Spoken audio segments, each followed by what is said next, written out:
Faites l'appel, s'il vous plaît, Madame le greffier. Monsieur le connétable de Saint-Hélier. Madame le connétable de Saint-Laurent. Présente. Monsieur le connétable de Saint-Brelard. Monsieur le connétable de la Trinité. Monsieur le connétable de Saint-Pierre. Présent. Madame le connétable de Saint-Martin. Présente.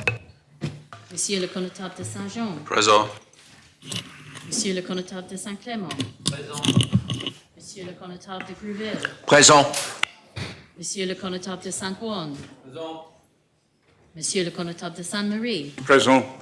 Monsieur le connétable de Saint-Sauveur. Présent. Monsieur le député Southern. Présent. Madame le député Labbé. Présente. Monsieur le député Tadier. Présent. Monsieur le député Luce. Présent. Madame le député Dublé. Monsieur le député Morel. Présent. Madame le député Lehegara. Présente. Monsieur le député Ayer. Présent. Monsieur le député Ward. Présent. Madame le député Alves. Présente. Madame le député Gardner. Présente. Monsieur le député Gorse. Présent. Monsieur le député Farnham. Madame le député Moore. Présente. Monsieur le député Mezek. Présent. Monsieur le député Ozouf. Présent. Monsieur le député Balash. Présent. Monsieur le député Coles. Présent. Madame le député Porret. Monsieur le député Ward. Présent. Madame le député Miles. Présente. Madame le député Scott. Présente. Monsieur le député Renner. Présent. Madame le député Curtis. Madame le député Faltham. Présente. Madame le député Binet. Présente. Madame le député Jeune. Madame le député Miller. Présente. Madame le député Howell. Présente. Monsieur le député Binet. Monsieur le député Ferry. Présent. Madame le député Kovac. Présente. Monsieur le député Curtis. Madame le député Ward. Présente. Madame le député Wilson. Présente. Madame le député Stevenson. Présente. Monsieur le député Andrews. Madame le greffier. En Dieu, notre aide soit en nom de Dieu qui a fait les cieux et la terre. Amen. Seigneur Dieu, Père éternel et tout-puissant, qui a établi le gouvernement et la puissance de la terre, pour le règlement et pour la conduite du peuple, et qui nous a commandé d'avoir toujours pour but la gloire de ton saint nom. Nous te prions qu'il te plaise de donner à cette assemblée le don de conseil et de prudence, d'unir les cœurs et les affections de tous ceux qui la composent, et de les conduire tellement toi-même par ton Saint-Esprit, que toutes leurs délibérations, étant en compagnie de la bénédiction, réussissent au bien et au soulagement du peuple, qui t'a plu de commettre le soin. Quand nous te prions au nom et par le mérite de ton Fils bien-aimé Jésus-Christ, notre Seigneur, qui nous a enseigné de t'invoquer en disant: Notre Père, qui es aux cieux, ton nom soit sanctifié, ton règne vienne, ta volonté soit faite en la terre comme au ciel. Donne-nous aujourd'hui notre pain quotidien, et nous pardonne nos offenses, comme nous pardonnons à ceux qui nous ont offensés. Et ne nous induis point en tentation, mais délivre-nous du mal. Car toi, la reine, la puissance et la gloire, au siècle des siècles. Amen.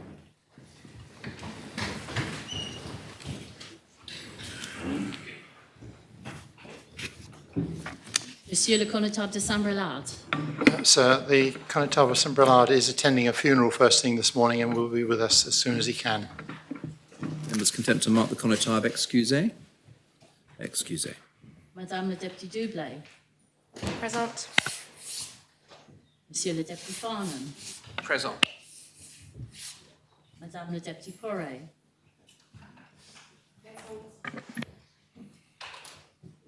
Madame le député Jeune. Présente. Les États sont constitués. On behalf of members, I'd like to welcome His Excellency to the Chamber this morning. The next item of business is a statement by the Minister of the Environment regarding his response to a States of Jersey Complaints Board report. Minister. Thank you, sir. Sir, I rise today to respond to the report of the Complaints Board to do with Northern Leaf hearing, and more importantly, to acknowledge the genuine concerns raised by residents living near Retreat Farm. First and foremost, I recognise the impact this situation has had on their lives, the disruption, the distress and the feeling of being unheard. These are not just complaints, they are heartfelt expressions from people who care deeply about their homes and their community. I want to thank those who came forward. Speaking up is never easy, and their voices have helped shape the way we respond. The site in question, Northern Leaf, has been the subject of extensive scrutiny. Officers have investigated issues including odour, noise, light and planning. Some investigations have led to enforcement action. Others, after careful and objective assessment, have not met the legal threshold for statutory nuisance. I understand this can feel technical or even dismissive, but I assure members that every concern has been taken seriously. The Regulation Directorate has followed the 4 E's model: engage, explain, encourage, and only enforce as a last resort. Officers have dedicated hundreds of hours to this matter, and their professionalism deserves recognition, even as we acknowledge the emotional toll on the residents. I must also address the findings of the Complaints Board report. While I respect the board's role, many of its assertions are based on perception rather than evidence. For example, the suggestion that the officers prioritise company interests over residents is unfounded and undermines the integrity of public servants who have acted ethically and diligently throughout. The key issue of this case centres around odour. The law requires objective assessment, not subjective opinion. Odour must be judged by qualified environmental health practitioners using internationally recognised and well-established methods, including what is known as the sniff test. To dismiss this approach is to disregard decades of sound environmental health practice. To ensure thoroughness, I instructed officers to conduct a detailed odour assessment involving multiple practitioners. The findings included in my report confirm that a statutory nuisance is not occurring at a level that would be prejudicial to health or constitute a nuisance. The Directorate has fulfilled its statutory duty. I recognise that the complainants do not agree with the assessment. However, this matter is now considered closed. A new investigation could be opened only if there was a material change in circumstances. While odour is present, its mere presence does not meet this threshold for statutory nuisance. I must reject any recommendation would compel unlawful action, such as serving a notice without sufficient evidence. It would be manifestly wrong for the board to recommend that I act ultra vires, beyond my legal powers. The law is clear. The Minister must be satisfied that a nuisance exists. That threshold has not been met. While I'm rejecting the recommendations of the board with regards to odour, I have accepted the other 3 recommendations as outlined in my report, being to publish a redaction policy on planning representations, which is found on gov.je, to ensure conflict of interest declarations are embedded in customer policy, and to ensure that business interests are not prioritised over impact on neighbours. With regard to planning matters, the board made no conclusions that there had been any concerns, which I must take as nothing was found to be lacking. Last Thursday, the Planning Committee approved a range of planning applications. However, they were minded to refuse the application relating to the chillers, which is one of the main concerns of neighbours, centred around noise disturbance. There are more committee procedures to be followed to confirm the decision on the 25th of September, and as Minister, due to the potential for the submission of further appeals, I cannot make any further comment in relation to this. To support constructive dialogue, I have commissioned independent mediation. This initiative brings together residents, the business, and government representatives in a neutral, structured forum. It is not a substitute for regulation, but it offers a path to address concerns that regulation cannot alone resolve. I'm disappointed that mediation was not central to the panel's recommendations. In a case so deeply rooted in community tension, mediation offers a way forward built on empathy, dialogue, and mutual understanding. I also want to acknowledge that this speech is a response to the report itself. I'm aware that questions may arise about my future engagement with the Staines Complaints Board and my attendance at hearings. I have concerns about how the hearing was conducted, and we are raising those concerns along with other areas where we believe improvements could be made directly with the stagecraft, and I hope in due course with the board itself. I remain committed to ensuring that all voices are heard and that our actions are guided by fairness, evidence, and compassion. Together, we can find a way forward that respects both community well-being and lawful process. Thank you, sir. Thank you, Minister. There now follows 15 minutes of questions, and the first question is from the Connotar of St Lawrence.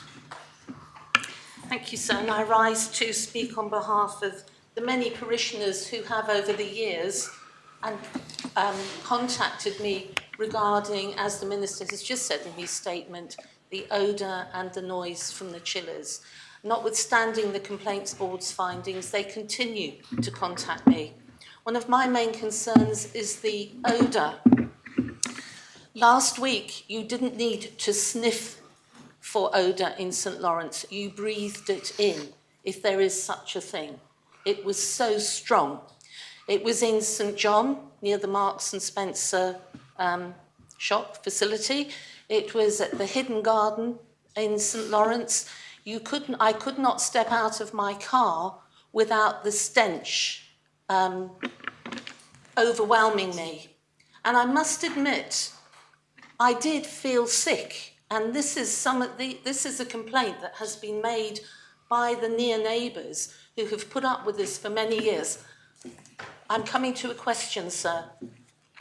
Will the Minister, he has just told us categorically that the issue of odour is closed.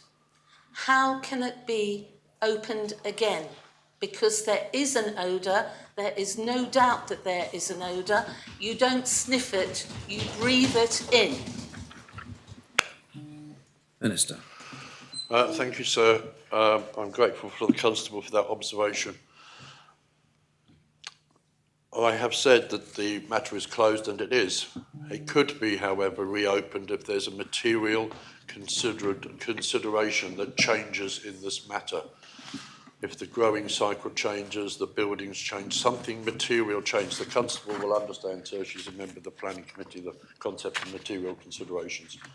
If something changes, we can look at this again. I want to address just very quickly that the Constable mentioned health, and it's important. The term prejudicial to health means injurious or likely to cause injury to health under Article 1 of the Statutory Nuisance Law. The determination of prejudicial to health is not based solely on testimony of complainants. It's a determination of the expertise of environmental health practitioners in evaluating the likelihood of injury to health. There must be an underlying threat to health from disease, and disease in this context is not a reference to infection, but the legal connotations of the word referring to the absence of health, and it's got to demonstrate a tangible impact on health. I can't stress enough to members the challenge I've had with the statutory nuisance law, and it's a criminal offence, and the bar is extremely, extremely high. I'll say no more than that, sir, for now, and wait for some other questions. A Do I supplementary? get a supplementary? Yes. Thank you. My supplementary is, the Minister has just said something needs to happen to allow him to open, I believe, an investigation again into the odour. Can he clarify what that something could or would be? Minister. I'm advised, sir, that a change to material consideration would be something significant, a difference in the cropping policy of so there was an enormous amount of additional material being grown, a difference to the structure of the building, a difference to the way the buildings are operated, something like that. But there will have to be, I'm advised, a significant change in the way things are done on site for a difference to for something to be opened. Deputy Howell. Thank you, sir. I ask this question on behalf of the neighbours of Northern Leaf, St Lawrence, my constituents. Please can the Minister confirm that following the Planning Committee's refusal of consent last Thursday, he will ensure that the chillers which have been present illegally at Northern Leaf for the past 4 years are removed by September the 13th, 2025, as required in the law by the enforcement notice, I think first issued in January 2024. So that's 18 months ago. Thank you, sir. Minister. Thank you, sir. As I mentioned in my speech, and as the Deputy said, there is an enforcement notice in place on the chillers. In order to rectify that enforcement notice, the company concerned submitted a number of planning applications recently, and as I said in my speech, the planning committee sat last week to determine those. 5 were approved, and 1, the application for the chillers, was refused. Those of you who know planning committee rules will know that when a decision of the committee goes against the officer recommendation, there's what is known as a cooling off period, so that decision to refuse the application for the chillers will go back to the next planning committee meeting, I believe at the end of this month, where that decision will have to be ratified. At that point, the committee will have officially made a decision to refuse the chillers. There still will be an opportunity for an appeal, and there will still also be a small amount of time for the enforcement notice to expire. At that time, I will certainly be needing some legal advice as to what I can and what I cannot do. But as I'm sure the Deputy will appreciate, if the decision is taken to ratify the decision to refuse, the applicant does have the ability to appeal that decision, in which case I would be called upon to determine that appeal, and I can't really comment further other than the process which I believe I've described. Supplementary? Yes, sir. I really find this is making a mockery of the whole thing for the neighbours. This has been going on for such a long time. And they've been asking me, they've been saying, what are you doing? And this is an enforcement notice which should be enforced. If the chillers were refused. Do you want to come to a question, Deputy Howell? Please could he look at this, sir? Thank you. Because it's very disappointing. I'm not sure what I'm going to say to my constituents, sir. All I can say at this moment, sir, is that the enforcement notice hasn't expired yet, so there's still some days to run. But there are proceedings in place. The application was made to rectify the reason for the enforcement notice. That's not unusual. And where an applicant is making an effort to find a way through the problem and to resolve the problem, it would be very unlikely that a successful case would be taken to court, because at the end of the day, what one is trying to do in all these planning matters is to rectify things so that everybody is happy. And in this particular situation, we have an appeals system where a decision is taken, and if either side disagree with the outcome, there is an appeal process which they can follow. It may well be that if the planning committee decided to approve the chillers, that the neighbours themselves might want to appeal that to an independent inspector because they felt that was the wrong decision. I have to work with the processes I have to work within the laws as prescribed, and this is the way we work currently. Deputy Joan. Thank you, sir. Minister, you acknowledged in your response to finding 5.5 that the law had to be amended so that environmental impact assessments are now requested for medical cannabis growing facilities, presumably because of the environmental risk involved. Does this not suggest that the industry was established in haste without sufficient strategic planning, leaving regulators to manage these consequences? Minister. The Deputy may well know, sir, that I was a member of a scrutiny panel which looked very closely at medicinal cannabis growing in Jersey right at the outset, and we felt at the time very strongly that an EIA would be necessary.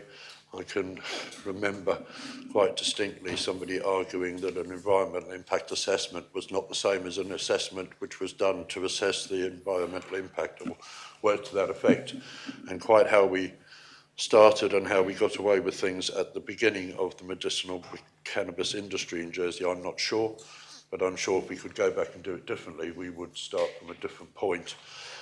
That being said, the establishment of medicinal cannabis growing at Tweed Farm was done in the very early stages of this industry, and it did not require an EIA to be done before it was established. Supplementary. Yes, sir, thank you. And given the shortcomings that the Minister has described, what steps will the Minister take to ensure that any future new industries are not established without a robust environmental safeguards from the outset, and that the regulator or regulators are properly equipped to oversee them? Minister. Well, it's my understanding, sir, that we have changed the rules, and new entrants into the medicinal cannabis industry have to supply an environmental impact assessment. Deputy Moore. Thank you, sir. In a public statement published on this matter, the Minister described the growing of cannabis as similar to agriculture and said from time to time odours appear to those dwelling in the countryside. But given the description of the odour recently in the area and the witness statements from the residents who all describe this as being a practically constant presence, does the Minister really consider that this is equal to an odour from agriculture that comes from time to time? Minister. So I'm going to have to go back and talk to my officers again, but as I said in my speech, there were initial officer reports. We have responded every time to complaints, but more recently I asked for a complete reassessment by a number of different environmental health practitioners in my department. They conducted 33 visits. There was 176 records of incidents written down, and only on 4 occasions did they feel that the level of smell had reached a level where statutory nuisance would be present. But I'm told that the odour is not persistent. I'm told that when officers go up there quite often, it's not as strong as it's been described. It's very difficult as Minister. I have qualified staff who are trained to do these jobs to assess odour, and to come to the Assembly and hear my colleague, the Constable of St Lawrence, and I trust her word implicitly, and if she says she feels ill when she gets out of the car, I take that very, very seriously on board. I just touch very briefly on agriculture smells in the countryside, and the deputy, like myself, lives in the countryside, and we're fortunate to do so, but with that sometimes comes smell. If we went back 25, 30 years, the smell in wintertime of rotting cauliflowers was something we had to endure for months on end, and anybody who lives near a dairy farm will at times be subject to the smell of slurry or, worse still, silage which hasn't fermented particularly well. There are smells associated with agricultural production, and I think we have to put up with that. But I take on board a persistent persistent smell of a particular intensity is something else altogether. But I go back to my qualified officers who are trained and regularly updated in their training on statutory nuisance when it comes to odour, and I rely on them. My sense of smell is not anywhere near good enough, and they are trained to assess odour to a particular level. This assessment can't be done by a machine. The only way to do it is to use the human nose, and I am relying on them for their assessment. Supplementary. How much time has the Minister taken himself to spend in the vicinity to assess his own view? Minister. I can't say that I've spent a huge amount of time in the vicinity, sir, but I have in the past attended on the site a number of occasions. I can say that to the Deputy.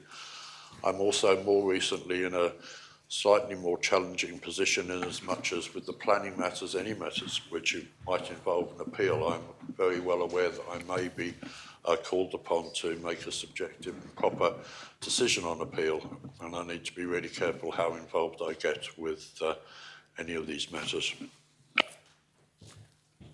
Deputy Elliot. Thank you, sir. Will we be extending question time, just to know now, maybe? There's an ability to extend the time for up to 15 minutes. Do members wish to extend the time for 15 minutes?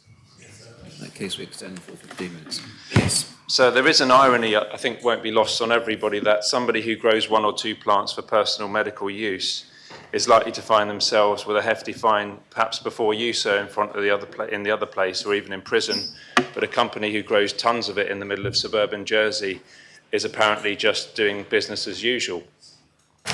Does the Minister accept that, or can he confirm that the threshold and the bar that he spoke about in statutory nuisance and prejudicial to health, does that also include the definition of mental health?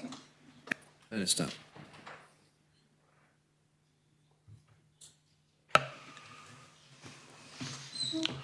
I have to say to the Deputy, I've not seen the words mental health in any of the laws that I've reviewed when it comes to statutory nuisance. Supplementary. Does the Minister accept that there has clearly been some prejudice to health, and we've seen it from what we've heard from residents and neighbours talking about the toll that this has had on their mental health, the inability to enjoy their own homes? So does he ultimately accept that, and does he believe that perhaps, he's said that the bar is high, does he believe that the bar is perhaps too high, and would he look to bring amendments to the law if there is evidence there to suggest that a lower threshold of actual nuisance should be implemented by the end of his tenure? Minister. Thank you, sir. Sir, I want to say, and I've said it a number of times, I absolutely accept that neighbours in the vicinity of Northern Leaf are affected by the smell. There's no doubt that there is a smell. I'm not trying to say that. There's no doubt that there is a noise that comes from the chillers. But the difficulty I have is that, as I said, statutory nuisance law in Jersey, it's a criminal offence and the bar is extremely high.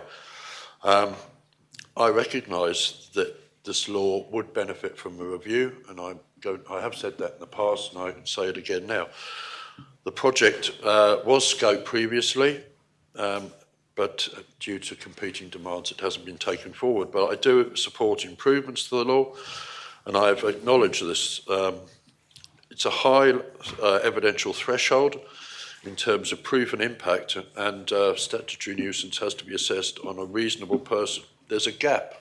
This is what I'm coming to. There's a gap in Jersey law in the provision for civil action for a nuisance in Jersey, which limits options for islanders when a nuisance does not meet the statutory thresholds. Improvements to the statutory nuisance law itself alone will not address this. I believe, and I have said this before, common law nuisance legislation should be developed to fill this gap. This isn't a new concept for this Assembly. It was debated in 2009, when the inadequacy of the voisinage legislation was highlighted. And I'm happy to say, sir, that I'm sure this isn't the last that we're going to hear of statutory nuisance in this Assembly. I will be back here in the not-too-distant future making more statements about statutory nuisance. So I would say again, it's a criminal offence. The bar is extremely high, very difficult to get to. The other option in Jersey is very little. In the UK, there's a civil nuisance which comes... The answer has now been almost 2 minutes. Sorry, Minister. sir. I think members will have got the gist of what I'm trying to say. Deputy, your phone went off, I think, so you'll have to pay the usual penalty. Indeed, sir, I apologise. Thank you. Deputy Renouf. Yes, sir, to return to the findings of the Complaints Board, it's 5.5, they say, in relation to the odours, the board considered that the current burden of proof was set outside of reasonable levels. And they used that conclusion to develop an argument that said that officers should have taken a novel approach or found some way to change the, to find a way to bring a criminal prosecution. Would he take the view that it is not the job of officers to take a novel approach, because to do so would fatally undermine any prosecution that were mounted, because a defendant would simply be able to claim that you'd invented new tests purely to bring this case against us. And therefore, wherever the fault lies, it is not with officers who simply have to work within the laws that they are provided with. Minister. Thank you, sir. So I think it's been suggested by the Complaints Board that I should try to increase case law in this issue by taking some cases to court. And the law is very clear, in my view. Unless I have evidence to show that a statutory nuisance is occurring, I can't take that case to court. If I were to do that, I would be not necessarily laughed out of court, but certainly thrown out, because it is incumbent upon me to have the evidence before I go to court, and this is the challenge that I have. Obviously, it would be nice to have some more case law, but I need to be absolutely satisfied that I have the right evidence in front of me before I before I take a case to court to see whether it is meeting that incredibly high bar, that high level that the statutory nuisance law insists that we have. So it is a difficult one, but I'm very clear in my position in this law. I need evidence in order to take it to court. It's not my job to take cases to court where I don't have the evidence just to make up case law. Supplementary. Yes, sir. Is the corollary of that we should understand that the Minister's view is that that there are two things needed. One is to strengthen the statutory framework, and the second is to bring a civil set of penalties or law? Or is it his view that only one of those should be pursued? And if so, which one? Minister. If I had the choice, sir, I would certainly go for the civil nuisance, because I think there's too big a gap between statutory nuisance and not acting at all.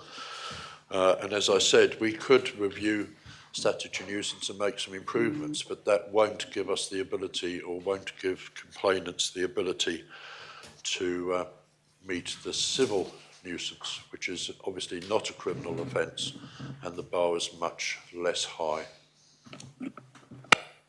Deputy Morell. Thank you, sir. I first wanted to ask, am I allowed to ask a question, just as another minister? I just wanted to check that first. No, I don't think so, not under established principles, no.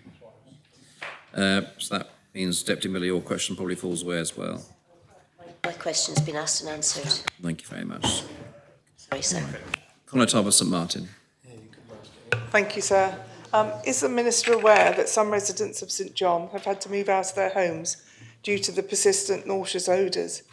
This is totally unacceptable, and surely this is a clear impact on health. Does the Minister agree? Thank you.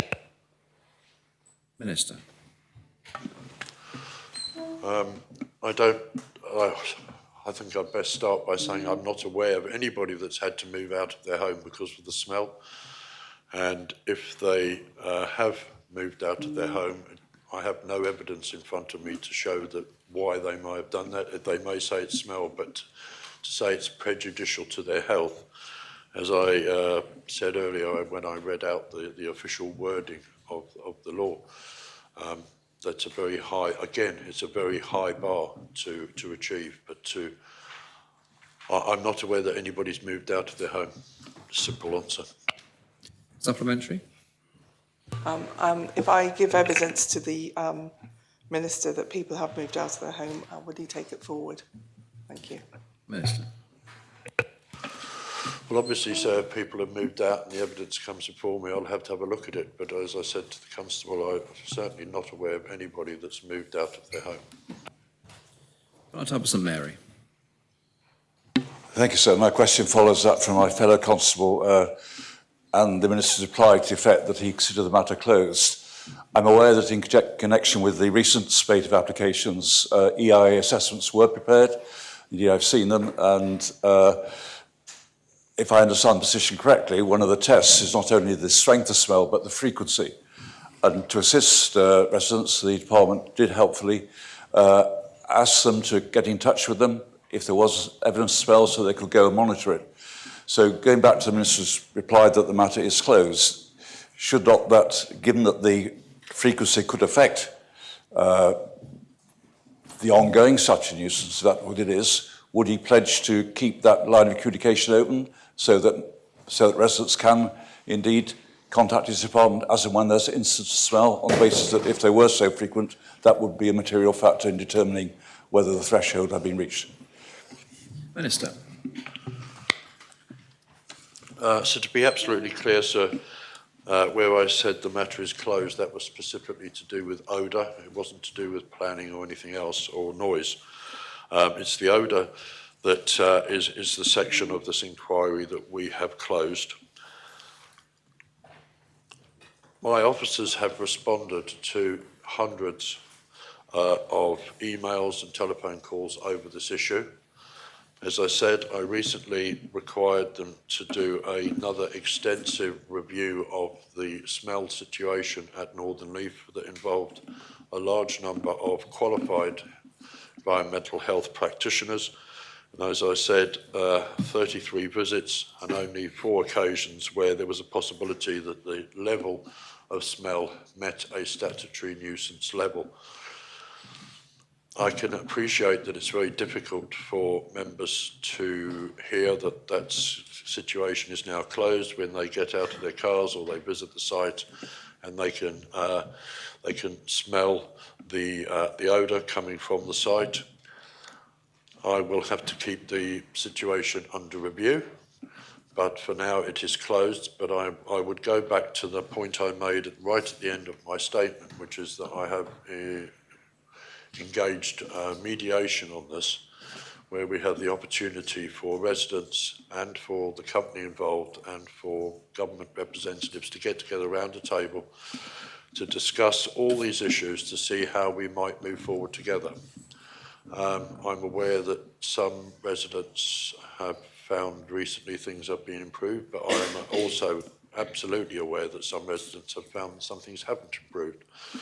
But I would urge everyone to get involved with mediation so that we can all sit down outside of a regulatory situation where officers have to be very black and white. The regulation department is very prescriptive. And I would urge them to come along and sit down and discuss these issues to see how we might move forward. Supplementary? Thank you, sir. Yes, sir, and I thank the Minister for his reference to the mediation. I'm aware of that, and I, as constable of one of the parishes involved, have agreed to partake in that, but it does not address the basic question, so that the frequency of smells, if that continues, it is only that which is going to determine whether the statutory nuisance threshold has been reached. So I do repeat the question that I think one of the last EIA assessment in relation to odour did specifically draw attention to that possibility that an ongoing monitoring could take place. And I ask him again, would he agree to keep the channel of communication open to enable that to be done. Minister. So I absolutely guarantee that I would keep channels of communication open so that we can move forward together. And I think in the first instance that the mediation process could well be that. But I do say to the constable, if there is a way of monitoring smell, which is simple and straightforward for the department to do, which doesn't involve hundreds of hours of officer time, I'm prepared to give that a go. I mean, we're not going to respond to complaints about odour. I need to be very clear. I cannot continue to allow my officers to go out every time we receive a phone call or an email. We have had many officers tied up for days, weeks, months and years we've been on this. We have to draw a line at some point, but there must be a way that we can at regular intervals keep an eye on the situation. But I have to say to States members that if we move forward with a situation where every time an email comes in or every time a phone call is received, an officer has to leave the department and go to St Lawrence, it will cost us, not that money is important, but it will cost us time and money, and officers will not be doing other work. I do have questions from deputies, the Constable of St Lawrence and Deputy Howard. They've already asked questions, so I'll take a question from Deputy Scott, the last question. Sir, I was wondering whether I might propose that the question time be extended if members want. No, because there's no facility to sorry, extend beyond 30 very minutes. quickly, is the Minister aware that mediation isn't going to remove annoying odours? Also, whether the process of mediation is not quite the same as really investigative resolution, so whilst it's not the same as an ombudsman would actually deliver. 20 seconds, Minister.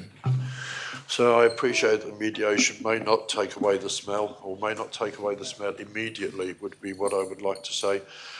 We do have new owners of the business at Northern Leaf, and I have found them very receptive to suggestions, very receptive to any ideas of ways that they can move forward with their neighbours. I think their intention is very much to work with the neighbours and to come to some sort of outcome where everybody's satisfied. Now, I don't know quite what that will be, but I know there's things that can be done, efforts that can be made, and I would hope that through mediation and discussion and the two sides in this argument, just getting into a conversation about how they move forward together might be the way we proceed. Thank you, Minister. Before we start public business, decisions need to be made about whether to reduce the minimum lodging periods in relation to two matters on the order paper. First, there is an amendment from Deputy Jeune to her own third amendment to the draft elections Senators Jersey Amendment Law. Standing Order 32 needs to be suspended in order that the amendment can be listed for debate at this meeting, and the minimum period lodging period needs to be reduced so it can be debated as well. Deputy Jeune, do you make that proposition? Yes, sir. Is the proposition seconded? Yes, sir.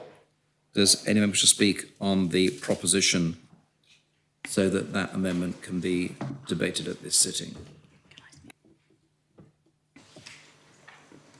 All those in favour of adopting the proposition kindly show.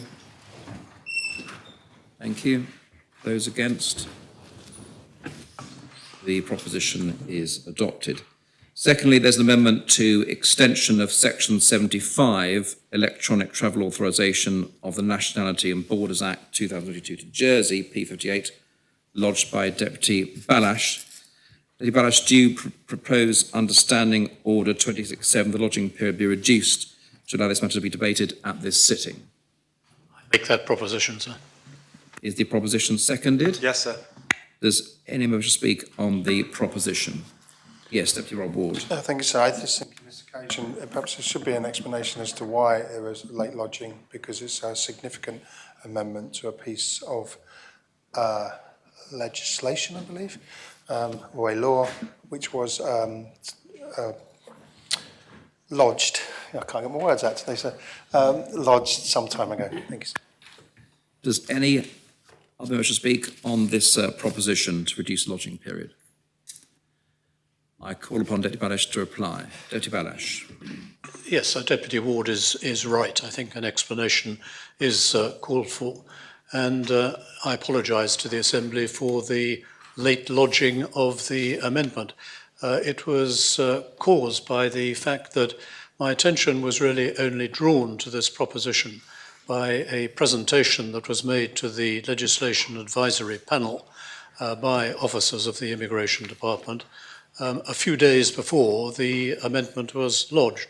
It seemed to me that there was an issue to be considered, and that was why I lodged the amendment. So I maintain the proposition. Thank you. Those in favour of adopting the proposition kindly show. Thank you. Those against? The proposition is adopted. Now come to public business. Yes, Deputy Luce. Thank you, sir. I'd just like to remind states members, I did email them to say, but P57, draft regulation of care, is listed on this order paper, but I've informed states members that I'm delaying that so that scrutiny can do some work on that proposition. Thank you, Minister, for that. The next item is suspension, Deputy Ozouf of St Saviour, lodged by the Privileges and Procedures Committee. The main respondent is, of course, Deputy Ozouf. I remind members that under standing orders, the Deputy may speak twice during the debate. And accordingly, before the proposers ask to reply, I will invite Deputy Ozouf if he wishes to address the Assembly at that stage. I ask the greffier to read the proposition. States are asked to decide whether they are of opinion to agree, in accordance with Standing Order 21A, to suspend Deputy Philip Francis Cyril Ozouf of St Saviour for 28 days with immediate effect as a sanction for breaches of the States Members' Code of Conduct, as detailed in the report R127 of 2025. Deputy Ayer. Thank you, sir.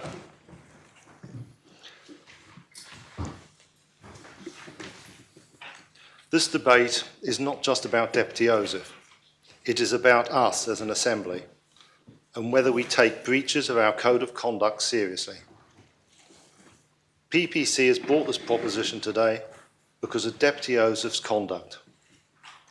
He has been found to have breached the Code of Conduct on several counts, namely paragraph 2, public duty, paragraph 3, personal conduct, paragraph 4, conflict between public and private interest, and paragraph 5, maintaining the integrity of the state. Therefore, we have proposed a sanction of suspension upon him. Some members have commented that this proposed sanction is disproportionate because the infraction committed by Deputy Ozouf was relatively minor. Let's explore that for a moment. He drove at twice the legal speed in a green lane and did not display an up-to-date insurance disc.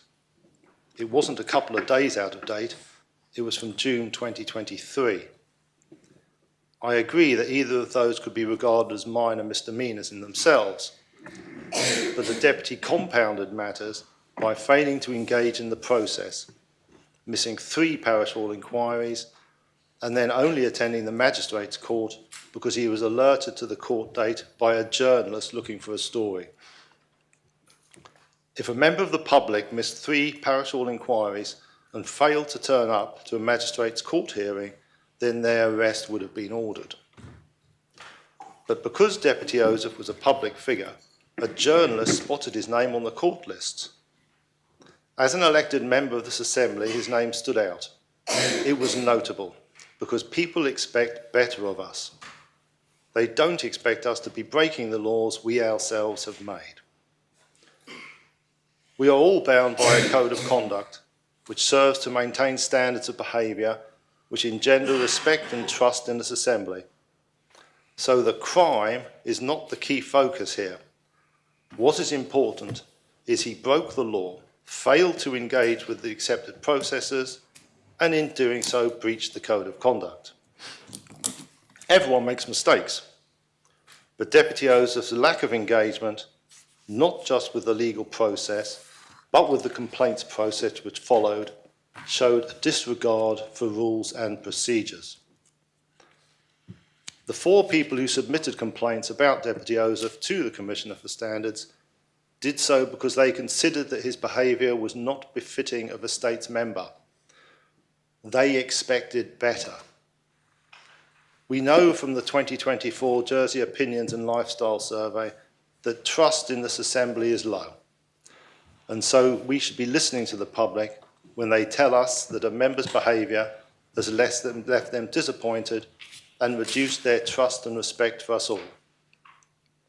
And let's be under no illusion, we are all affected because the public sees us as one entity. We are all tarred with the same brush, and even more so if we fail to apply sanctions when a member breaches our code of conduct. When I took over as PPC chair, I saw my role as being the champion of good standards, and we should all question what standards we think are appropriate if we decide to reject this proposition and the message that sends to the public. Are we saying there are different rules for states members? Do we think that it is appropriate for members to break the law? Then why should the public obey them? Do we think that it is appropriate for members not to attend parish hall inquiries? Then the public can take it that they don't need to either, and that will inevitably erode the parish system, which, I do not have to remind members, is a vital part of our island heritage and serves to reduce the burden on the courts. Do we think it is appropriate for a member to not engage with the Commissioner for Standards when she is investigating complaints against them from the public? Then why do we have a Commissioner? And why tell the public that we are answerable to them for our behaviours when we think we are not? Encouraging quality candidates to come forward is absolutely essential if we are to turn the tide and increase voter engagement. It has been said that this proposition, if adopted, will discourage people from standing for election. If it discourages people they think would struggle to abide by the laws of the island of Jersey and the code of conduct, then I do not think that's a bad thing. Surely we want people to look at joining the Assembly with a sense of pride. No one would apply for a job at a company which had a poor reputation and where poor behaviours amongst its staff were disregarded. You would be concerned that in joining, you would be seen in the same poor light. This proposition demonstrates that the majority of members of this Assembly believe and abide by the Code of Conduct and consider standards to be important. Although Deputy Ozouf did apologise to the court and latterly to the Assembly, his subsequent poor engagement with the Commissioner did not demonstrate any change in behaviour. In fact, there was a continuation of the disengagement and avoidance. The Commissioner wrote to him on the 21st of February 2025, received no response, and commenced her investigation on the 13th of March 2025. Deputy Ozouf subsequently voluntarily made an apology to this Assembly on the 19th of March of the same year. Continued lack of engagement with the Commissioner further delayed the review process until an interview with Deputy Ozouf was eventually conducted on the 6th of May 2025. I cannot emphasise enough that all members should engage with the Commissioner in a timely fashion when a complaint is being investigated, and to not do so shows a lack of respect for the Commissioner's role, the Code of Conduct, and the complainants. The Deputy has advised us of his ADHD diagnosis, and I am aware that the greffier and her staff have reached out to him during the last few months on numerous occasions to provide support and advice and to signpost counselling. Reasonable adjustments have been made, but his diagnosis, while providing some explanation to some of his behaviours, does not excuse them. People with ADHD are not above the law. If Deputy Ozouf maintains that his poor mental health was responsible for him missing emails and not reading letters, how is it that he was able to continue submitting questions and propositions and actively participating in this chamber throughout that same time frame? Deputy Ozouf chose not to engage with the parish hall process. he chose not to deal with the Commissioner until it risked being regarded as another breach of the code. Those choices must have consequences, especially if those choices damage this Assembly's reputation. PPC is not seeking to make an example of Deputy Ozouf. This is not a personal vendetta against him. We have to listen to the public, and they have expressed incredulity that Deputy Ozouf has ignored just not the rules which apply to all islanders, but also the rules which apply to him explicitly as an elected member of this Assembly. This was not his first time in court, nor was it the first time a Commissioner has found him to have breached the code. We have a strong code of conduct because that helps keep democracy intact. We appointed a Commissioner for Standards because we wanted to have someone who could review complaints impartially and then present findings for us to act upon. It is uncomfortable to be passing judgment on a fellow member, and I appreciate that. But this is the system we have adopted, and we must take all complaints seriously and be seen to follow a fair and transparent process if we are to build public trust. In this instance, Deputy Ozouf was found to have breached the code, and PPC accepts that. Deputy Ozouf accepts that. This is the sanction the committee considers to be appropriate, and it is a matter for members if they choose to apply it. Sir, I make the proposition. Thank you, Deputy. Is the proposition seconded? Deputy Morell. Sir, under Standing Order 81, I wondered if I might propose that this debate be taken in camera, sir. Speak first.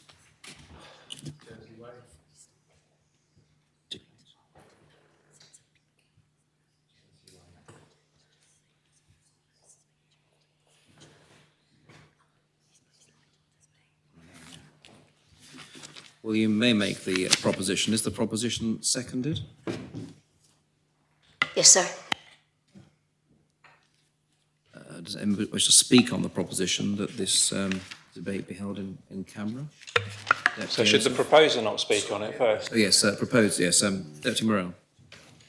Sir, having listened intently to the chair, and I fully understand why a sanction is sought with regard to the deputy's conduct, and like the deputy himself, I do not excuse that in any way. What I do have an issue with, sir, is, and we saw this with the previous similar debate in this term, is the public element of this when I believe we're discussing matters which pertain effectively to somebody's health and somebody's mental health.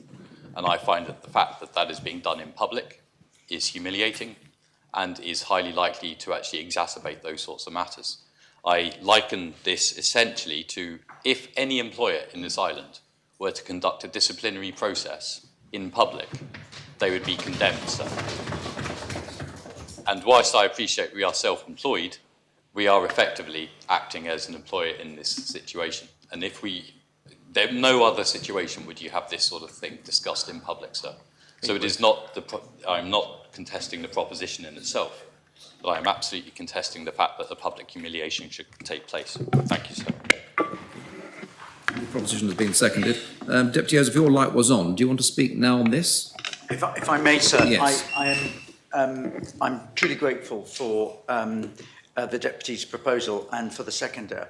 I have thought about this, and I think that the idea that I'm protected from public scrutiny relating to this matter, I think it is important there is a proposition that is in public.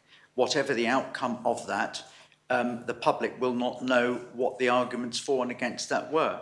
I've already been public about it, and now not to deal with this in private, well, I don't think strengthen public opinion. And so as uncomfortable and as grateful as I am for members, I think that members are responsible and they will be saying what they want to say.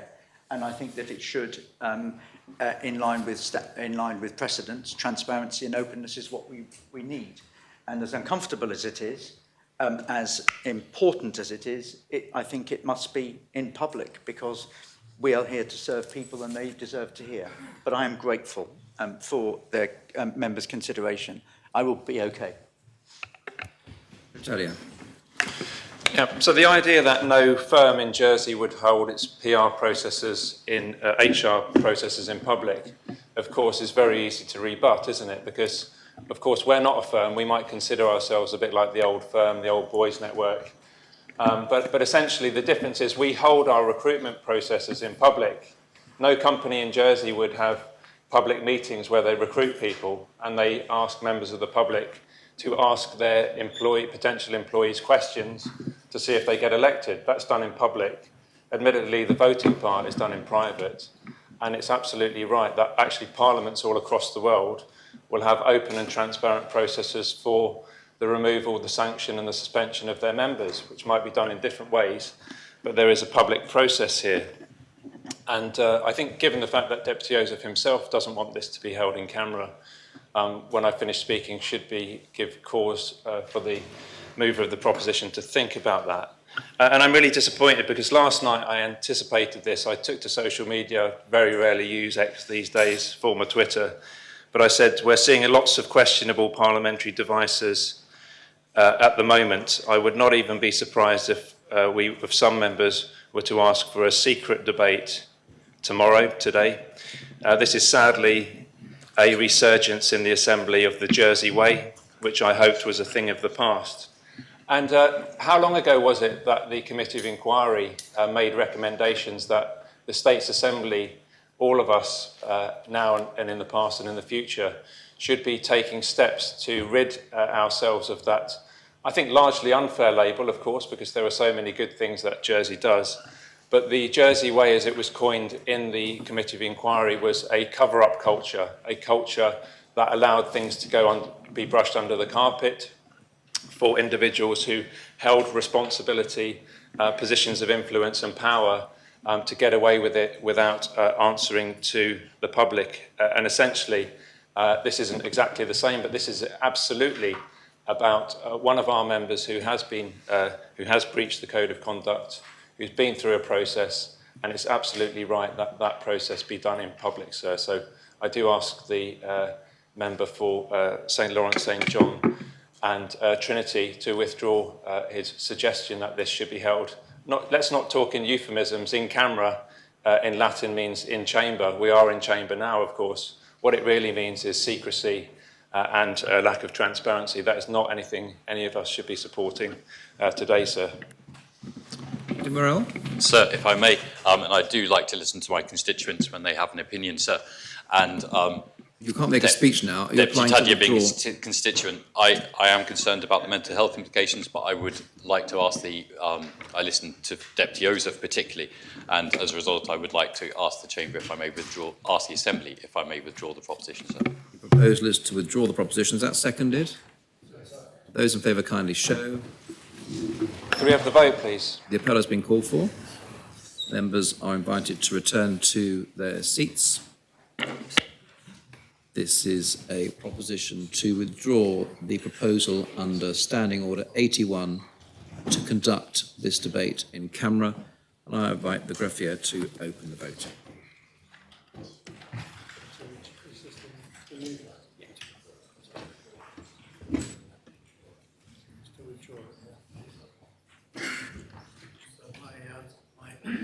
My little lights are not working, I'm afraid. I declare that I vote in favour of the proposition. Thank you very much. If all members with a chance of casting their votes, I ask the greffier to close the voting. And the proposition has been adopted. 43 votes pour, 2 votes contre. So could we have the two, please? Deputy Luce and Deputy Ozouf voted contre. We now move back to the debate. Who wishes to speak next on the debate? So I thought I was called. Deputy Ozouf. Yeah. Thank you, sir. I I wasn't, members often say this in the Assembly, sir, I wasn't planning to say much because I thought that I'd already said an apology and the context, and et cetera, but I feel that I have no choice but to simply clarify, and that's all I wish to do, is I just wish to say it is a matter for members, it's a political matter for members, and I'm sorry that there was a ring binder moment there, so I meant to abstain on that last vote, because I will abstain on the underlying thing. It's a matter for members.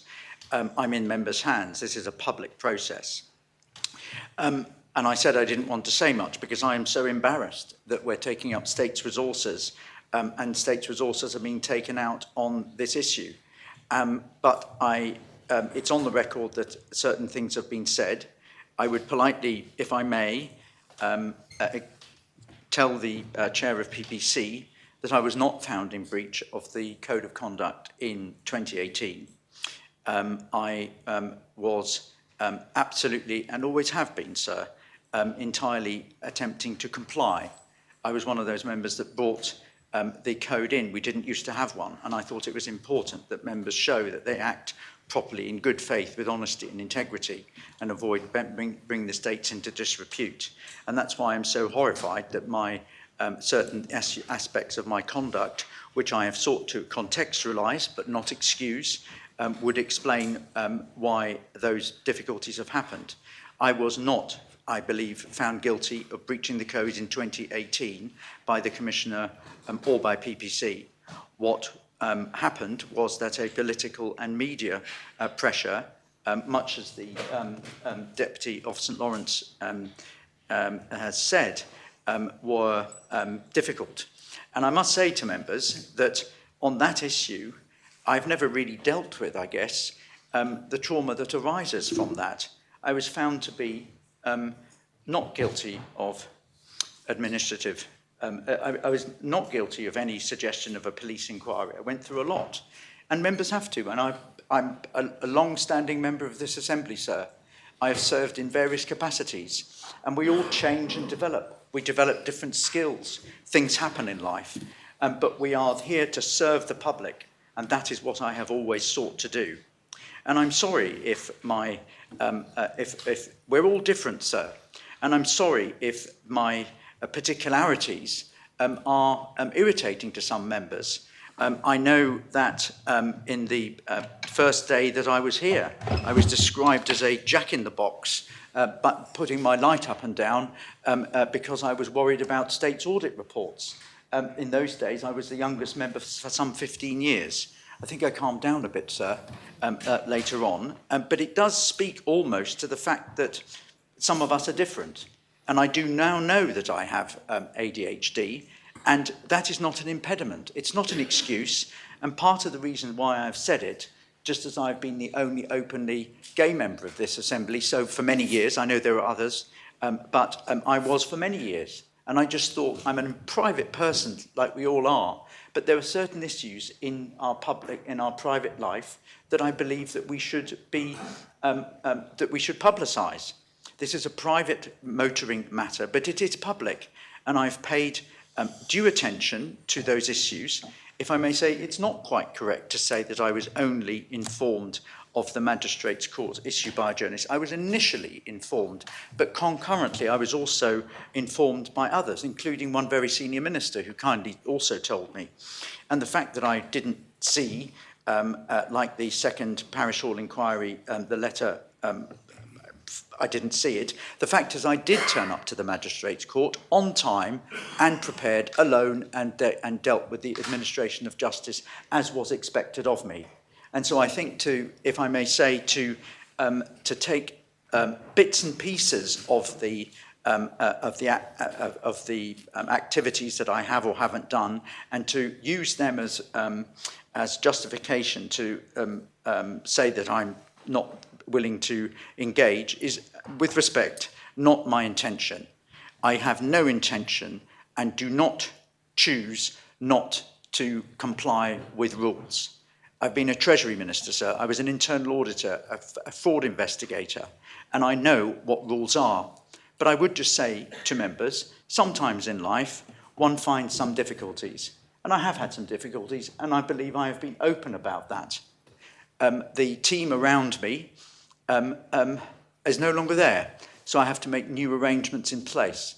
It's a lonely place, like I know other members have had. And I don't want people that are lonely to think that somehow when they find life difficult, somehow that's not made to be an acceptable situation. It's not an excuse, it's contextualised. And when I speak about the administrative help that one needs, I am working to find that administrative help because I need it. I've always needed it. And I know that because I need to put that in place. That does not mean I am incompetent. It does not mean that people with ADHD or any other neurodiverse minority issue are different. I am capable and I want to serve. It is up to members whether or not they think that the explanations and mitigation I have given is sufficient or not to deal with the most severe sanction that is possible for PPC, which I have never seen in all my years of this Assembly. But that's a matter for members. Life moves on, and I would accept, without question, members' final decision. But I ask for members' understanding, as I did yesterday, and I thank them for their understanding in me as being an ordinary person, not above the law, compliant with the law, respectful of the honorary system, respectful of our system of justice, sir. One rarely talks about the things that one does, rarely, because they're private. I was very happy last night when I assisted some honorary policemen trying to find an individual who was lost until 2:45 this morning. The things we do, I'm not saying where or what it was, but somebody was lost and I went to go and help them. One does that, but one doesn't talk about it. But one respects honorary service, and it is service to our community that matters, and I wish to continue to serve, and I'm grateful for the bailiff's ruling on what that is in relation to a suspension or not. I will answer members' questions, but I don't think I have got anything else to add apart from what I have already said, which is that I'd had no intention. It wasn't mens rea that I didn't engage, and I know Deputy Balash has made some other observations about the parish hall inquiry system. And I think I'm going to leave it there. I'll answer members' specific questions. I'm intensely embarrassed taking up States members' time on this because we've got massive public issues. And I'll leave it there, sir. Thank you. Thank you, Deputy. Does any other member speak on the proposition? Deputy Ferry. Thank you, sir. And as I rise, I'd just like to remind members that I am a member of PPC, one of the members of PPC on the executive side. And this was not a decision that we took lightly, and it certainly wasn't a unanimous decision. We laboured long and hard over what would be the correct course of action. And since putting this out into the public, people have asked me, is a voter suspension, by taking this course of action, are we setting a precedent?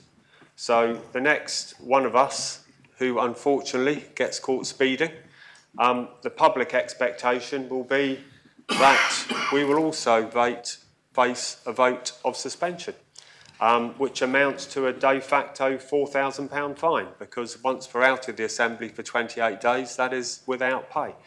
But of course, there are different circumstances in this particular case, which have been highlighted already by the Chair. But I'd just like to bring a slightly different colour to some of them. So, failing to attend a parish hall inquiry when invited to is not a good look for any member. And I draw on my own experience, because I served as a centeneer for the parish of St Helier for a term 25 years ago. So. And what I would do at the end of each session is, if anyone had failed to appear, I would get on the phone and speak to them. And very often they'd slip their mind and they would happily come down, particularly if it was something that the centeneer could have dealt with. Equally, there were some people that said, I'm a busy person, is this likely to go on to court? And I would say, on balance, that's possible. And they would say, well, send me a summons instead and I'll deal with it in court. And of course, that was their prerogative. But I don't know if processes have changed at the town hall from when I served as centeneer, but to get 3 invitations to attend a parish hall seems to me to go above and beyond what would ordinarily be expected. And I don't know if that was done because it was the deputy in particular that was involved. I don't know. I can only draw on my experience and the way that I would run parish hall inquiries. So that was something that certainly entered my thinking. Not engaging with the Commissioner for Standards, of course, is, it's paramount that if we do have a commissioner in place, that the Commissioner is engaged with at the earliest opportunity and that cases can be carried through. So whilst I was firstly in favour of a vote of censure, and our minutes do reflect that, and it was particularly because I had sat on PPC in the previous government, and we had dealt with cases, and one of them, which in my eyes was probably the same, if not even worse than what we're facing with Deputy Ozouf, we dealt with that by way of censure. So there seemed to me to be a slight inequality there. So I think the only guiding balance is public perception. What do the public expect is going to happen today? And I think on balance, we've arrived at the right decision in PPC, and I'm sure many members will wrestle with this decision personally. But I think when I take everything into account, my view is that I will be voting for the proposition. So, thank you. Thank you, Deputy. Conatable St Saviour. Thank you, sir. This has been in the mix for a while now, sir. I'm not excusing Deputy Ozouf's behaviour in any way, shape or form, but in mitigation, the Deputy has lost recently his lifelong partner, followed closely by a close family member. Combine that with his ADHD, I'm not sure if I could hold it together, I must admit. But it has come to court. The Deputy has apologised profusely to the Honorary Police, to this Assembly, to the Commissioner for Standards, and the people of St Saviour and the island who have elected him. It has gone to court. He has been fined £575, not a small amount, and I think a line should be drawn under that now, and we should move on. I think the Deputy has learned a lesson, and I wish him well for the future. I will not be supporting the proposition. Thank you, sir. Thank you, Conatable. Deputy Balash. Sir, I circulated a press release, and members will be aware that, in my view, a suspension of Deputy Ozouf for the matter with which we are concerned would be disproportionate and an unfair penalty. What we decide is important, because if the Assembly can act unfairly towards Deputy Ozouf, it can do so towards any of us. If a member acts dishonestly or violently, that is a different matter, and suspension is justified. But that's not in question here. Suspension should be reserved for serious misconduct. I have heard, sir, that some members are contemplating abstention, and I hope that no one will do so. We all have a view, and members should be prepared to stand up and be counted. The chair of PPC thinks that suspension is not unfair, but I think PPC are taking into consideration things which they ought not to do. They state in their report, the committee is resolute that should there be future breaches of the Code of Conduct by Deputy Ozouf, it will seek to apply further sanctions as appropriate. It seems to me fairly clear that at least some members of PPC had in mind the immigration matters with which he has been charged. But we don't know the detail of those matters. We don't know the mitigation, nor has he been dealt with by the court. It is elementary justice, sir. Well, those matters probably shouldn't be referred to at all, I think, Deputy Balash, at the moment. It's sub judice. I'm sorry, sir, I didn't hear. I don't think they should be referred to at all at the moment, those matters, because they're before the courts. Thank you. So there's presumably parliamentary privilege in here, isn't there? Yes, but they're standing orders as well, in terms of referring to these matters, Standing Order 107. Very well. Well, Can you clarify if it's not to be heard by you, is it, sir?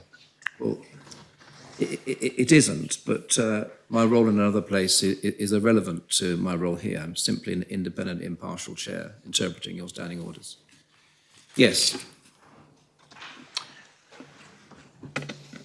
I think I'm entitled to say, sir, that it is elementary justice that a man can only be punished for those things for which he has been convicted or found proved. We cannot consider anything else. That is for another day. There are two charges against Deputy Ozouf. One is failing to display an insurance disc in his car, and that is quite clearly not a suspension offence. The more significant one is speeding. But how many of us can honestly say that we have never committed a speeding offence when late for an appointment? I think the only difference between Deputy Ozouf and many of us is that we have not been caught.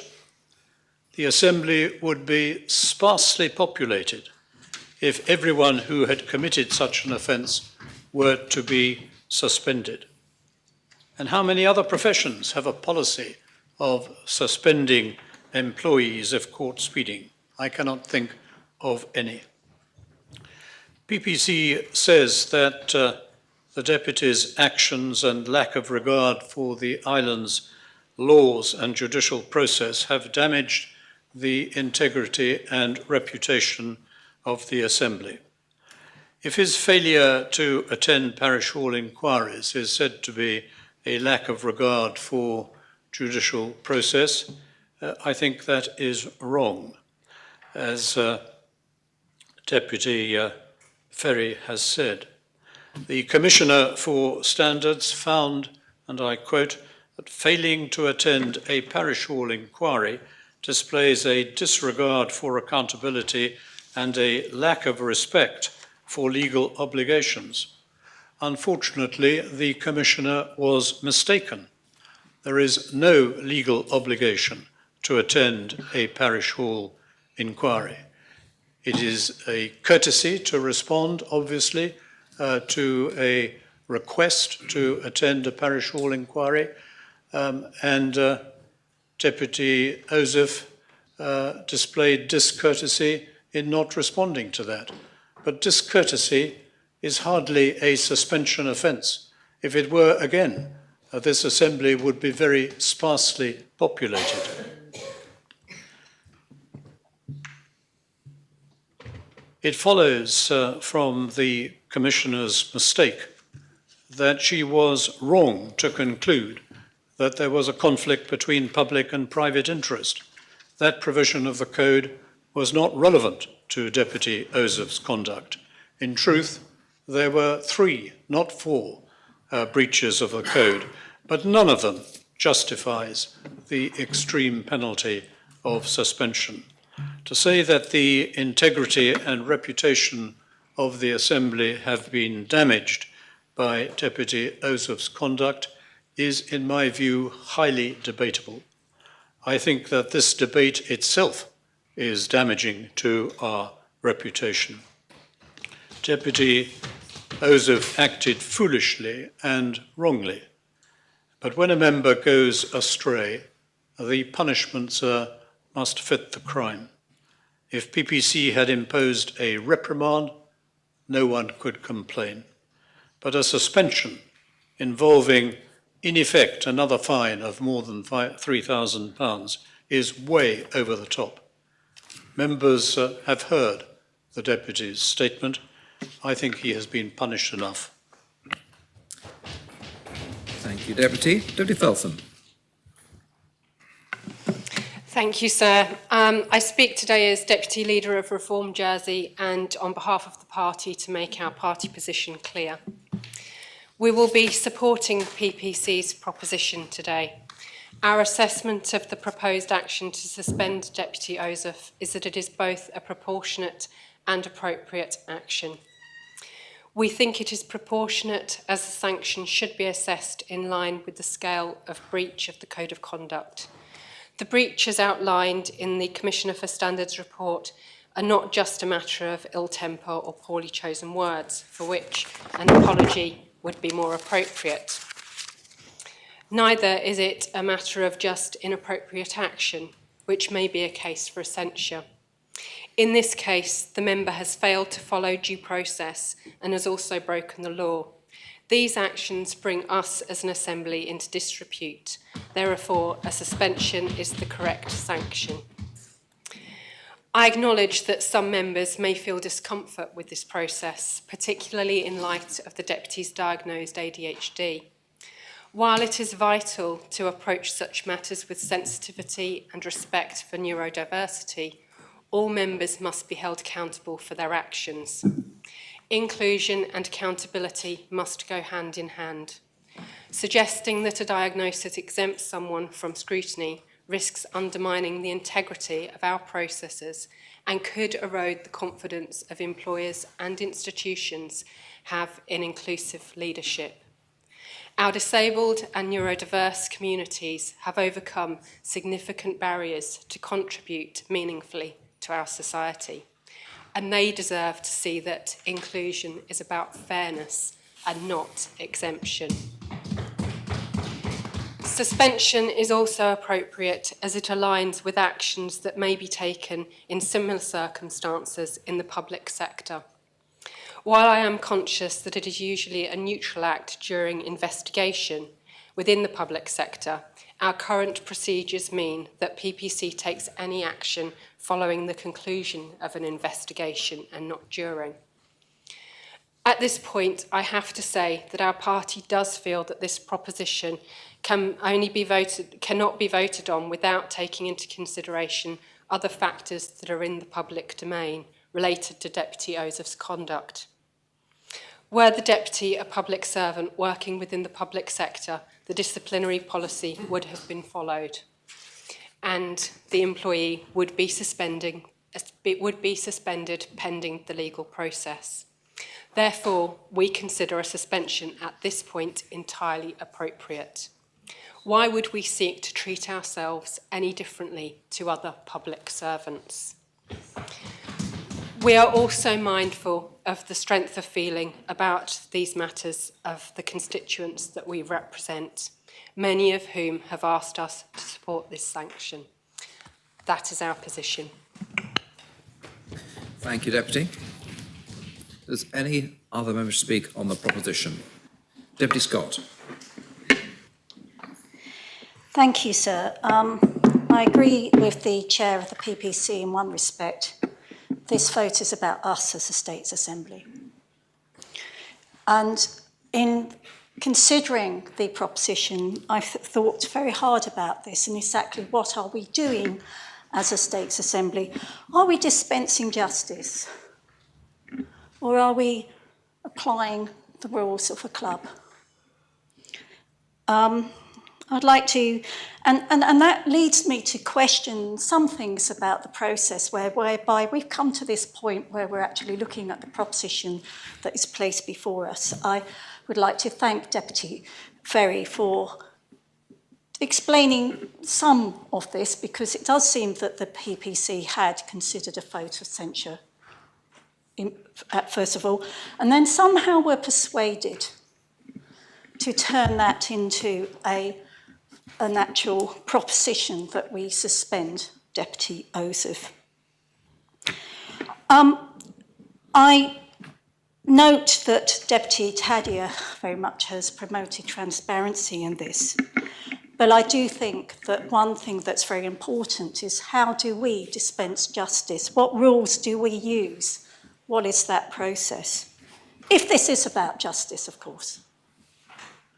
The Deputy Feltham, I'm grateful that she's spoken on behalf of the Reform Party. This is about proportionate action, of course. And I'm not sure who is claiming to be an expert on that. I believe that perhaps in similar circumstances, employees might be suspended with pay. I can't really comment on how this would have been dealt with in that way, but it certainly wouldn't have dealt with in an open hearing. And so, as I think about this, maybe to some extent, because this is about us, it's about our procedures that are on trial. You know, trials by ordeal, show trials, all those things can come into mind when we are talking about the way that we are doing this right now. I'm coming back to this subject of dispensing justice because, as many people know, I do have a legal background and I perhaps have an idea in my mind about how justice is dispensed. I think about things like jury vetting. I think about consistency of the application of rules. I think about rules even for interpreting rules, none of which are processes that I'm aware that the PPC does when it's actually proposing what it might describe as a fair and proportionate proposition. And I can't yet be persuaded that the actual proposal, in terms of the nature of the offences, is proportionate. And I would just simply like to refer to some things in the sort of public domain that might make me question this. I might go to the UK. I might look at Angela Rayner, who has resigned a public position to do with a matter that involved deceit. I'm not aware that Deputy Ozouf has done anything deceitful.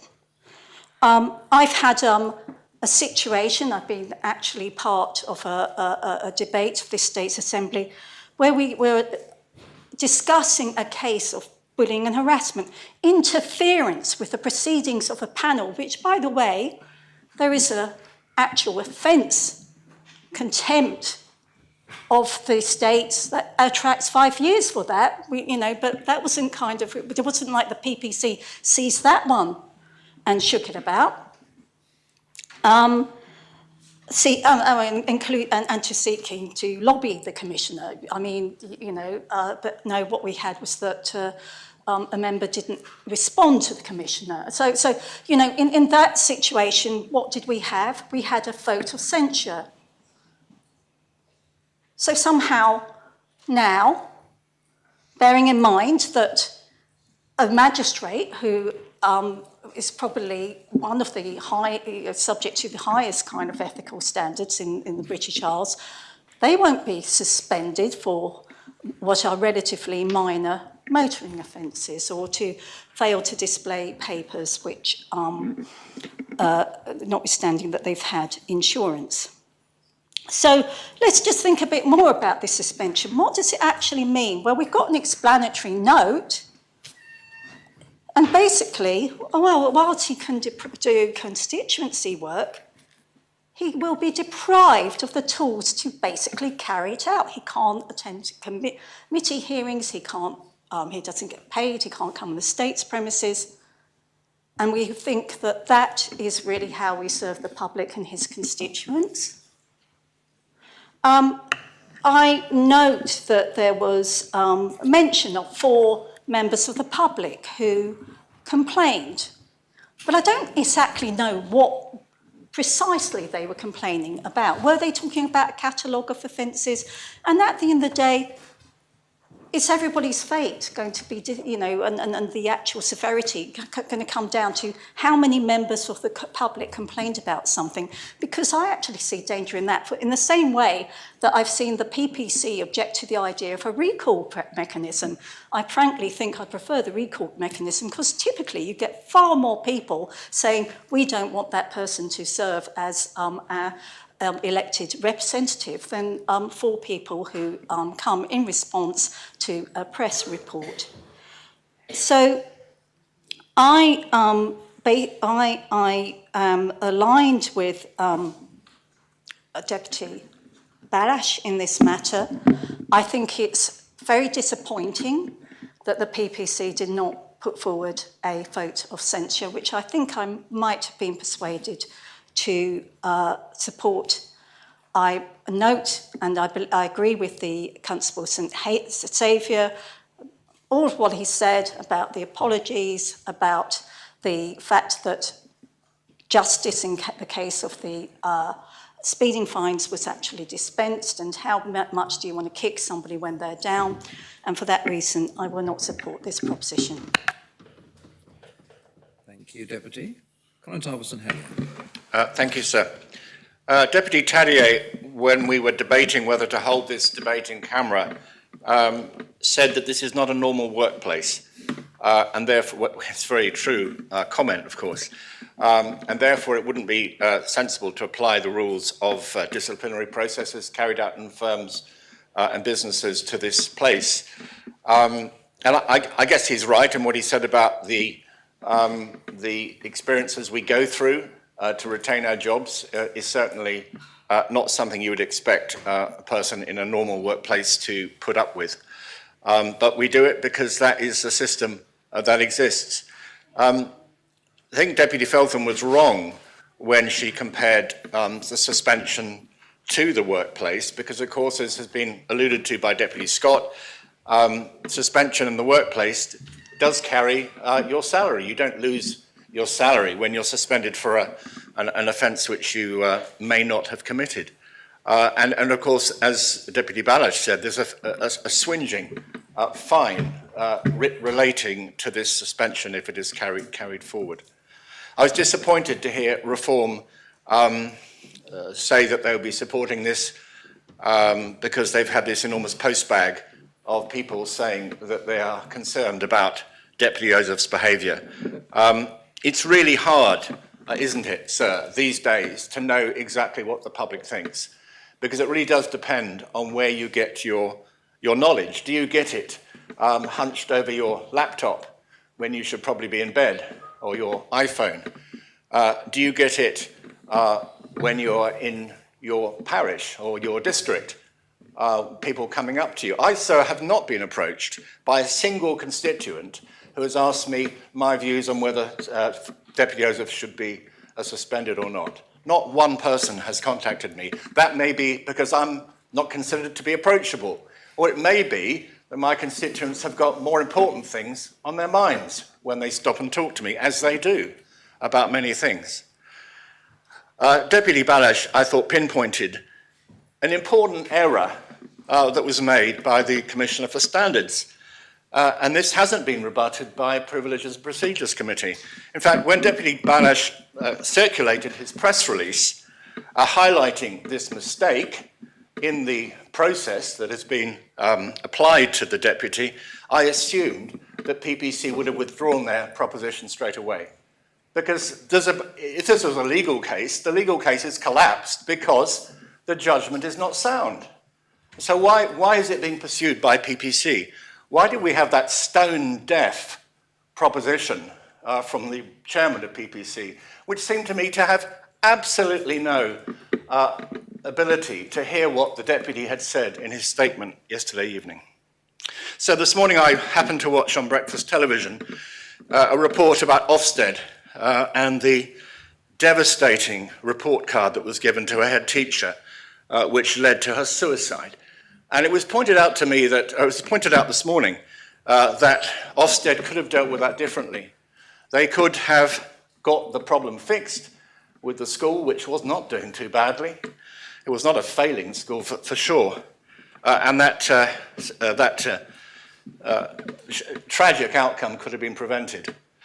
And so I want to finish by saying that we are, I think, particularly the older members of the Assembly, learning slowly about the importance of mental health in our society, in our lives, in our constituents' lives, and actually in our own lives. I don't think we're there yet, but it does seem to me that there's a real issue here around the mental health of a member, and I think it is absolutely wrong that we're pursuing this. Indeed, I did look to see whether we could have moved on to the next item at the beginning of the debate, because back in the old days, you could do that. I remember earning the wrath of a constable, my predecessor actually, when he proposed something which I thought was simply a waste of the Assembly's time. And after he proposed it, I stood up and said, can we move on to the next item? And we did. Problem solved. But I've been informed this morning that now we have a ruling that there have to be 10 people who speak before we can do that. Now, sir, I'm not sure how many people have spoken, but if we have reached the magic number of 10, I would certainly like to propose that we move on to the next item. Thank you, sir. Number 8. I'm number 8. So, well, I can't do that, sir, and I will conclude my speech and sit down. Thank you, sir. Thank you, Honourable. Deputy Tadio. So I rise to speak partly in a personal capacity, and I am also a member of PPC. And I'd just like to note that our deputy leader for the party has given, I thought, an excellent speech and outlined in a very measured manner what the party position is. As the second most senior member in terms of long service of our party, I got the benefit and sometimes the problem of having corporate memory, only second to Deputy Southern. So I can remember not just what's happened in this sitting, but in perhaps the last 4 assemblies that I've served in. And of course, when I started off in 2008, I was on the first PPC there. And I've always had a strong interest in process and in standards that members should hold themselves to.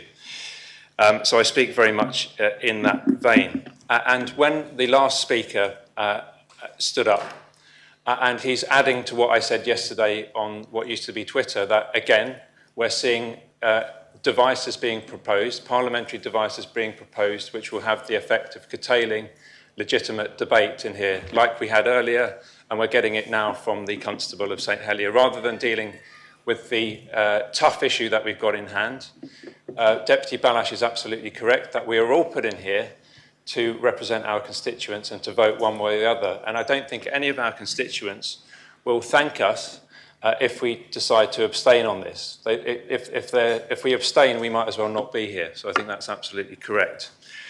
Where I part company with Deputy Balash is that he said something which pricked my interest, or piqued my interest even, which was that he said if this was a matter of violence or dishonesty, then it should certainly have a sanction applied to it and we should suspend a member. But I recall, of course, that only a few years ago, I think it was not long after the Committee of Inquiry into Historic Child Abuse had reported back, that they found one member of this Assembly to have lied both to the Assembly and to the Committee of Inquiry, and that was former Deputy Andrew Lewis, who at the time was acting as the Home Affairs Minister. He was somebody who categorically was found to have lied. That was the outcome. And Deputy Balash, of course, at the time, I can't remember if he was Senator, stood up to defend Deputy Lewis, saying that he shouldn't be censured because, in fact, it was a censure motion. It wasn't a suspension motion. And it seems to me that actually, of course, the now Deputy Balash would have been arguing, saying that he hadn't lied. But it seems to me that actually Deputy Balash is perhaps more interested in the individual rather than the offence that is caused. Because, of course, if he's happy to defend somebody who's lied to an Assembly and lied to a Committee of Inquiry, I'd say being defended by Deputy Balash, so I won't give way. It's a point of order, sir. If it's a point of order, It's a point of order, yes. No, it's not a point of order. Will the Deputy give way? Will you give way? I'll give way, sir. Yes.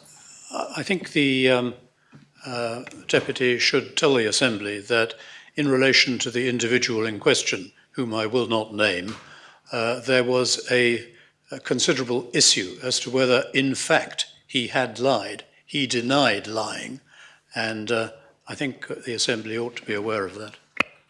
So even now the Deputy can't name him. It's in the public domain. It was Deputy Andrew Lewis, and he was acting as the Home Affairs Minister at the time. And he was found to have lied in a Committee of Inquiry. It shows that Deputy Balash is unwilling to accept the results of an independent body when they report back, when they simply don't, it doesn't align with his views or his politics.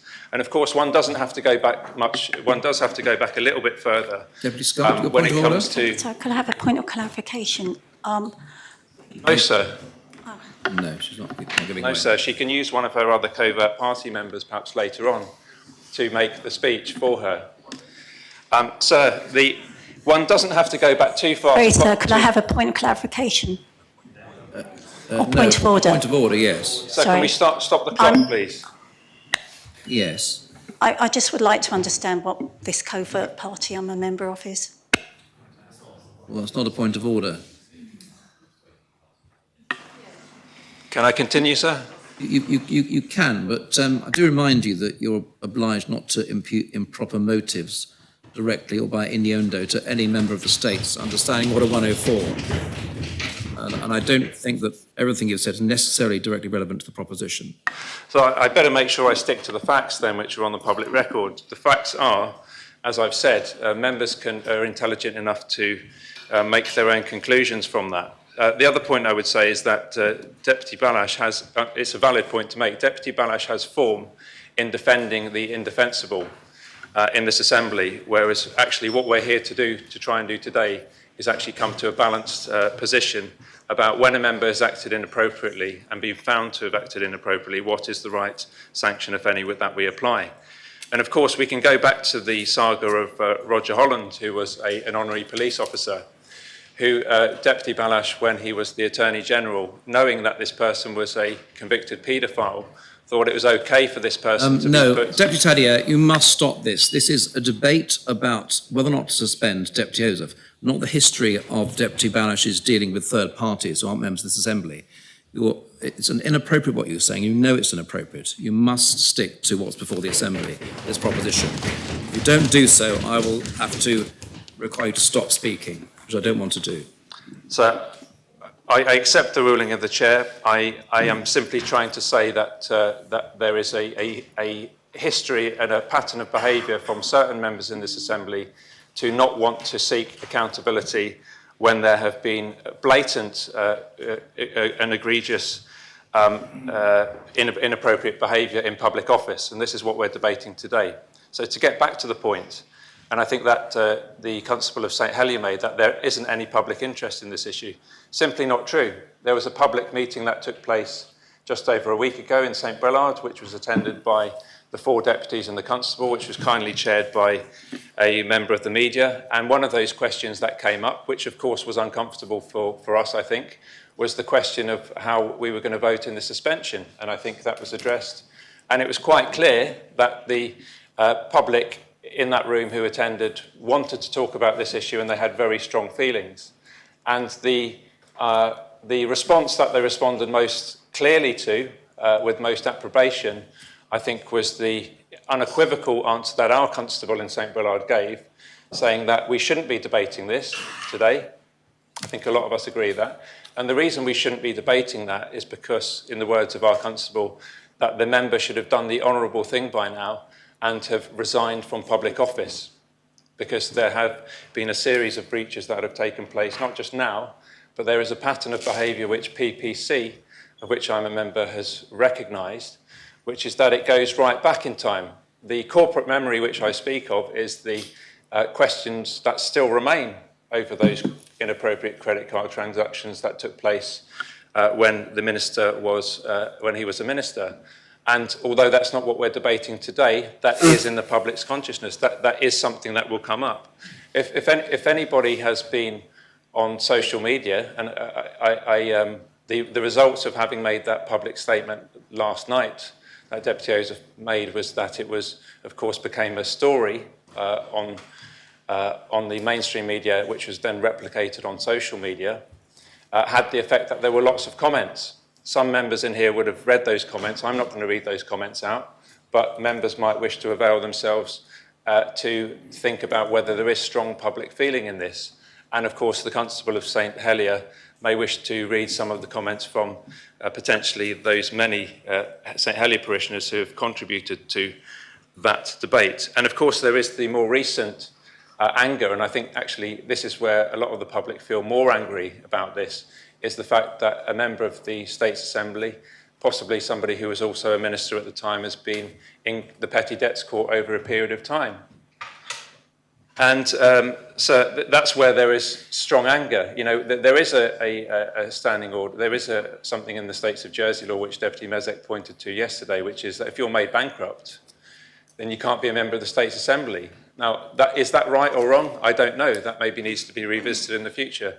But clearly the message that's gone out with that requirement is that if you can't manage your finances sufficiently and you become bankrupt, that you're not an appropriate person to be a member of this assembly. So what does that mean if you can't pay your rates, if you can't pay your bills? Should you also be a member of the assembly? These are questions that the public are answering. I don't have a definitive answer for that. Then I turn to the issue of the parish hall inquiry. Now, what I'm slightly disappointed with is that there was an opportunity for Deputy Ozouf to answer the questions and explain why he didn't attend, why he didn't engage, and what went wrong. And I haven't heard that. So I'm quite happy to put my hands up and say that I haven't always been a fully converted zealot for the parish hall inquiry system. I think it's definitely got its merits, but I've warmed to it over the years from what I've seen in this assembly. I also know that my esteemed colleague in St Bernard, Deputy Miles, who's also a doctor, did her doctorate on the parish hall inquiry system. I've got a copy of it actually at home that I acquired, and it's a very good read, and I can see why she fully deserves her PhD for that. And she's also doing a review at the moment into the parish system, which I wish her well with. And certainly, I've known for a long time that you don't have to attend the parish hall inquiry system. It's an alternative to necessarily going to court, and it's a way that justice can be administered in a less formal way. And there are lots of merits that we know about it, about keeping people, especially young people, out of the criminal justice system. I've never heard Deputy Balash or any say before that you don't have to attend the parish hall inquiry system. Do you think maybe we should have a big ad campaign to just tell young people and tell people who get stopped, by the way, you don't have to attend the parish hall inquiry, and don't go if you don't want to. I used the word 2 fingers yesterday, sir. I'm not sure if you would permit it, but one could metaphorically figuratively give 2 fingers to the parish hall system, and that's perfectly fine according to Deputy Balash, because you don't have to attend. The issue here is that Deputy Ozouf didn't not attend, if that's the correct phrasing, the parish hall inquiry because he didn't have to. He didn't attend for some other reason. Did he get the letters? We don't know. He's not clarified whether he got the letters or whether he simply ignored the letters or the letters remained unopened. But again, that doesn't speak to good organisational skills that you would expect to have from an elected member of this assembly. And I'm really concerned, and I'd be interested to hear from some of the constables here, apart from the Constable of St Helier who's not supporting this, what effect this might have on the parish hall inquiry system, on the wider parish system. If a states member who ostensibly supports that parish system doesn't see fit to attend on 3 occasions, should other members of the public attend parish hall inquiry systems, or should we simply do away with it and rely on a more formalised court system? I'd be really grateful to hear from constables whether they think that is correct, sir. Thank you. Chief Minister was going to speak. He's not here. Does any member speak on the proposition? Deputy Alex Curtis. Thank you, sir. I won't speak for long. It's an interesting set of arguments provided, and it shows that I think none of us are true experts in ethics. But what confuses me in this, in understanding where to go, and I've put a lot of time and thought into this, is which threshold was breached to bring forward a proposition for a sanction. Is it the motoring offences? Is it the respect of the parish hall process? Or is it the attitude and lack of engagement with the Commissioner for Standards? And we've heard that the parish hall process might be discourteous, but is an understandable one, and I take on board the argument provided, and I don't think that really should form a material consideration here. The deputy may well have got away with far less by way of court punishment if he had attended. He chose not to, he may have got more. We don't know. That's a court process. is it the motoring offences? Given this is a first for the Assembly to decide when to sanction, I believe, I think that is was highlighted, I see the nods, we are in some ways considering what to do when somebody is found in breach of a law in a court and given a fine. And I'm trying to work out whether we are getting 2 bites at the cherry on Deputy Ozouf or any member who breaches a law to the extent that we've seen. He was found in breach of the law, he was fined, and we found that in doing so, that is a breach of the code. But he has been sanctioned by the court. The question to me that I don't know, and I would like members to think on and to talk on, is this different to where many other breaches could arise from? The code covers many breaches which would be of civil or professional matter. And the use of a sanction might be because it is felt that the person, whilst found in breach of the code, would escape justice if a sanction wasn't brought. And that actually these powers at disposal of us as an Assembly when that breach has occurred, and it seems like the member has got away scot-free. But this member hasn't. This member has been punished by the court to the extent the court felt was appropriate for the offences, and it leaves a big, and I'll be honest, question mark in my mind what our role is when it comes to these types of offences. Lastly, then, trying to understand our consistency. It is disappointing, but understandable that the Deputy failed to engage properly with the Commissioner. But slow engagement with the Commissioner, whilst may slow the speed of processing a complaint and complaint handling, does not, in my view, undermine the integrity of the Assembly to the extent of other breaches in which we, this Assembly term, have adjudicated. It has been highlighted by Deputy Ferry that we have had one censure in this term. In looking back at the proposition, that censure in many ways was exacerbated because the case in question undermined access to confidential information during a case, during live and confidential investigations, none of which I believe has occurred during this complaints handling by the Commissioner. So I'm left in a very difficult position, like all members, asking what would I want in my position, knowing we are all at some point imperfect, but importantly asking what consistency are we following regards to this. Thank you, sir. Thank you, Deputy. Chief Minister. Thank you, sir. This is not an easy matter for the Assembly to consider. Wherever a proposition comes before us regarding the future of a member of this Assembly, we are reminded that behind the titles, behind the debates and the responsibilities we all carry, there are people, both states members and islanders, who deserve at all times our very best care and attention. Public life carries with it unique pressures. The demands are constant, and scrutiny, sir, is sometimes intense. And often the support available does not match the weight of the responsibility we carry. When colleagues are facing personal or health difficulties, it is all too easy for this Assembly, and indeed the wider community, to focus on performance, accountability or outcomes, and to lose sight of the people, sir, behind the roles. We have made considerable progress in how we talk about mental health in our island. Stigma is lessening, awareness is growing, and services are improving. But this progress must also extend into the heart of our political life. As leaders, we must be willing to recognise vulnerability in ourselves and in each other, and to respond with the compassion and criticism, sir, that is appropriate.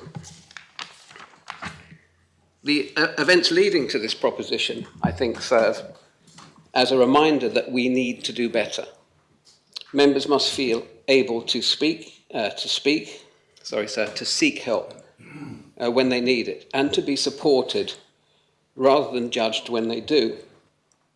The structures around us within this Assembly within the government, sir, across our public services and indeed across the whole island, must provide that support in a way that is practical, confidential and genuinely effective, sir, and in a way that enables each and every one of us to deliver the very best service to our island. At the same time, sir, it is right to acknowledge that Deputy Ozouf's conduct has fallen short of the high standards of behaviour that this Assembly and the public are entitled to expect from their elected representatives. And that, sir, is a serious matter.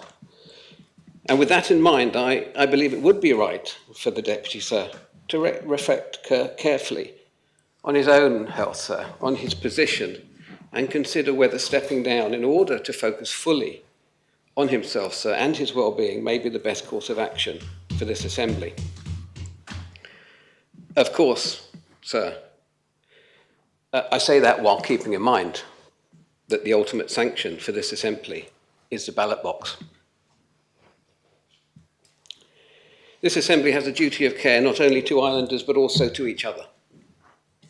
Whatever decisions are taken today, I hope we can commit ourselves to strengthening the culture of care, respect and understanding within this chamber.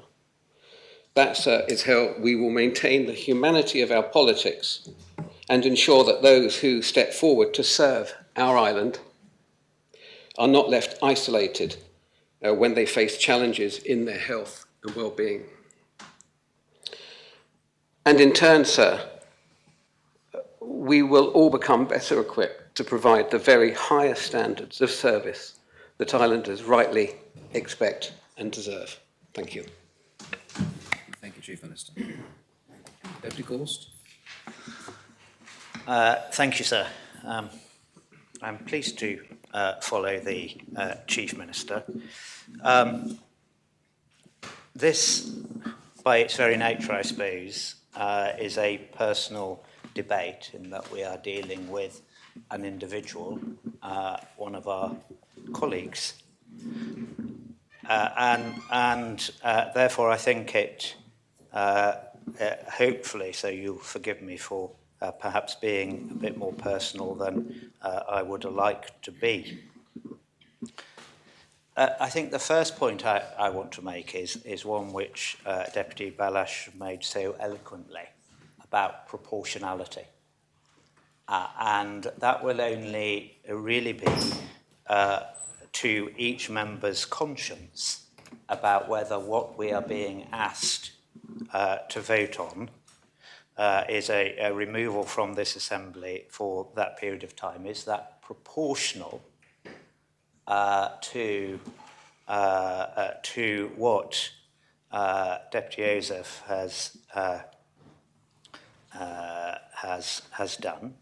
And in considering that proportionality, I wonder, sir, whether members might consider their own actions, as other members have asked. And again, Deputy Balash articulated so well. Have we all put our insurance disc on our car on the morning that we ought to have done? I know sometimes, and at least one occasion, I thought I was putting my insurance disc on my window, sir, but I don't know if any other member does this. Sadly, I was putting it behind the existing one, and it wasn't on display. I could say I'll be grateful. I'm grateful to my wife for pointing this out at some point in the future. And which one of us didn't speed, whether it be by 1 mile an hour or more, even on our way home last night? We out west there have had some extensions to our speed limits, and I can't be the only one that, even having seen the notice of the extension, was driving along and was somewhat surprised to see the actual signage up. And I wouldn't like to admit to how fast I was driving, sir. So there is a question, I think, very clearly about proportionality. But the issue that I really wanted to consider and discuss, and I do so with some nervousness, because the old saying, sir, is so true. All families are the same in their own individual way. Because I want to talk about living with neurodiversity. And I know that I'm not the only member who lives with neurodiversity in their family. There are others who have been living with it for so much longer, and for whom their experience will be individual and personal in their own way. And I am not a medic of any description, and I am not a professional in living with those conditions. And on the one hand, it is such a privilege to live with someone with neurodiversity in one's family, because they bring so much joy and vibrancy. And they can be so generous. And yet, on the other hand, sometimes the simple things, like administration, like dealing with fight or flight, like being organised, the things upon which our interactions in our societies are based, can, for some, be so very, very challenging. But they can also be some of the most entrepreneurial, most innovative, and most creative members of our community. And like the Chief Minister, I am so pleased with how we as a society and an assembly have found the strength, as has happened elsewhere, to talk about neurodiversity and, of course, more broadly, mental health. But for me, so talking is good because it builds understanding, but also action is important. And as we know from Deputy Ozouf's 2 apologies, we remind ourselves he's apologised to this Assembly and to his constituents twice. We also know, sir, that those for some experience, living with neurodiversity, that in itself is incredibly difficult. Because each of us knows the strength it takes to apologise, not knowing what the consequence of taking responsibility will be. As we know from those apologies, Deputy Ozouf very clearly does not extend his neurodiversity as an excuse. Absolutely, he doesn't. And nor am I, in my remarks this morning, extending it as an excuse. But I am asking members to consider what message it sends in how we vote today. A certain member here to my right talked about something which I have don't like to use, a term I don't like to use. But for me, part of what makes Jersey great is that in its functions and in its systems, it can be and is proportionate. It is understanding. The whole of the parish system is based on being close to members of our community. The parish whole inquiry, whatever the rights and wrongs of this case, is based on giving people a second chance, is based on being merciful. And that is part of what makes this such a great community to live in. And so for my part, I have no disagreement with the Commissioner for Standards. I hope she will continue to do her work and that she'll do it diligently. But the whole process does lead to a decision in this Assembly, which for my part doesn't cast doubt on the process prior to. We are left as the ultimate decision makers in light of what PPC have asked of us. And therefore we can't step back from making that decision. We have to make a decision today. I hope that members will make a decision recognising the proportionality of what is being asked. And I cannot, either logically or in my heart, find that this 28-day suspension is proportionate. And therefore I ask members to think about that. And also, as they are passing judgment, I think there is only one other member of this Assembly who's got experience of passing judgment in another place. But we are being called upon to pass judgment this morning or today, that we might be merciful. Thank you, sir. Thank you, Deputy. Comment of St. Peter.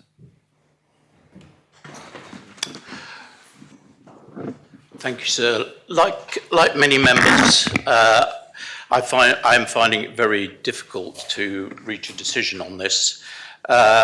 I fully support PPC in the way that, following the report from the Commission of Standards, that they believe that they must take this forward and request some form of sanction in respect of Deputy Ozouf. However, I also perhaps have an understanding, and I have spoken about this some years ago in the past, that from the age of 14 through to probably 33, until I was properly diagnosed, I suffered some severe mental health problems from time to time. And whilst we have said we can't take that into account, I think that somebody who has been through that and continues to suffer, in that, just like Deputy Ozouf mentioned yesterday, I have to put mechanisms in place to cope with certain situations, and sometimes that simply doesn't work. Therefore, I really do understand how when you're suffering from these forms of mental illness, and I hope the Deputy doesn't mind me referring to this, that you simply don't realise that your actions are not identical to everybody else. And that is a position I found myself in. I thought, everybody thinks like this. And I didn't recognise that, I made probably some bad decisions, but I didn't really think that my actions were that different from anybody else. But of course they were, and other people recognised that. And it's not always very easy to take advice from other people. I think we have to consider that factor. I also, like Deputy Gorst, consider, is this proportionate? I've had, as a centenaire, I've had people not turn up for a parish hall inquiry, and you do consider it disrespectful. But is it something that warrants sanctioning a member of the Assembly? And is a speeding offence, equally something that we should sanction a member for? Like Deputy Gorst, the new speed restrictions in St. Peter were introduced and the signs went up whilst I was on holiday. I was aware that they were coming, but I may or may not have this morning failed to have noticed at least one of the new restrictions. I'm not admitting to anything, but I think I may have done. There's a new stretch along by Marks and Spencer that wasn't there before, and I may or may not have noticed that had come in. So anyway, I asked members to make a sensible decision here. I fully understand the position of PPC, but from my own experience of mental health issues, I would find it difficult to support this. Thank you. Deputy Brennan.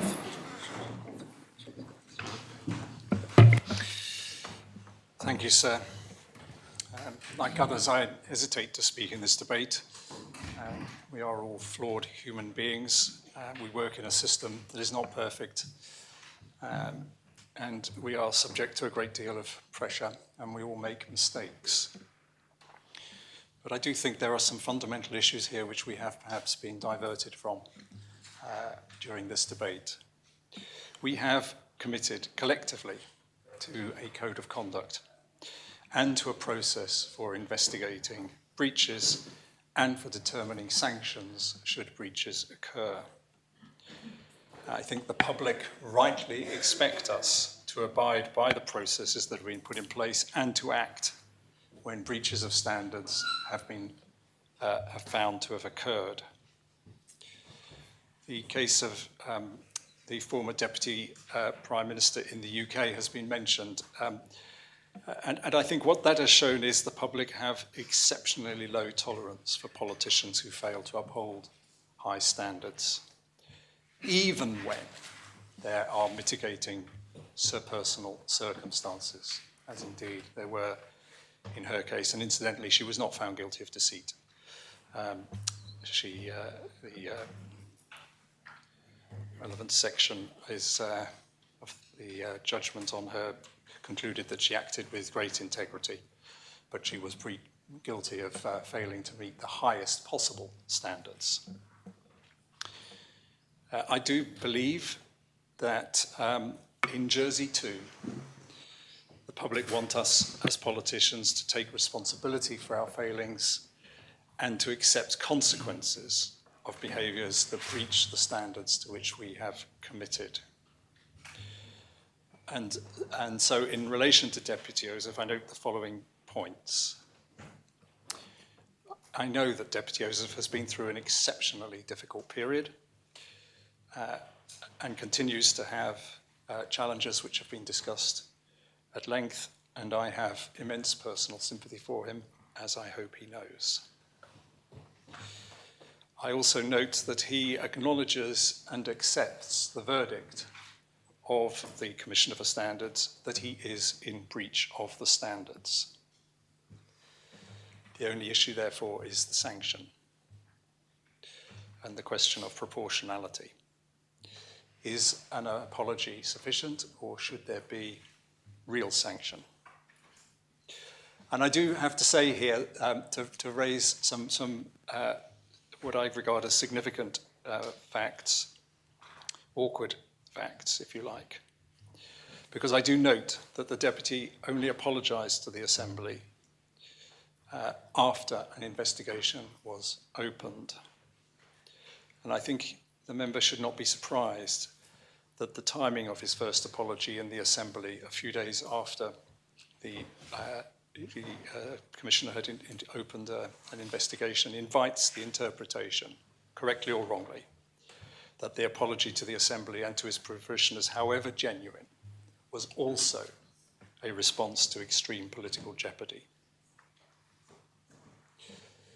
I note also that the Deputy promised to respond to the Commissioner for Standards, but did not.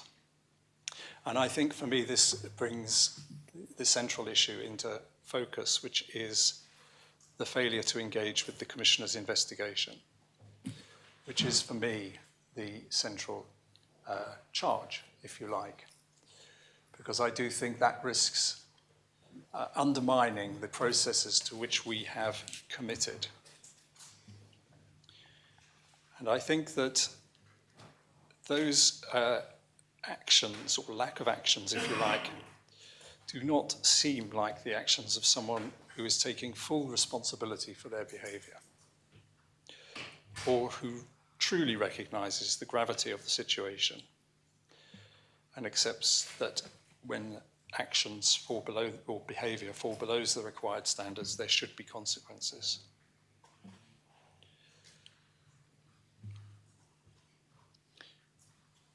I note also the wording that the Deputy used in his second apology yesterday regarding his non-attendance at Parish Hall inquiries.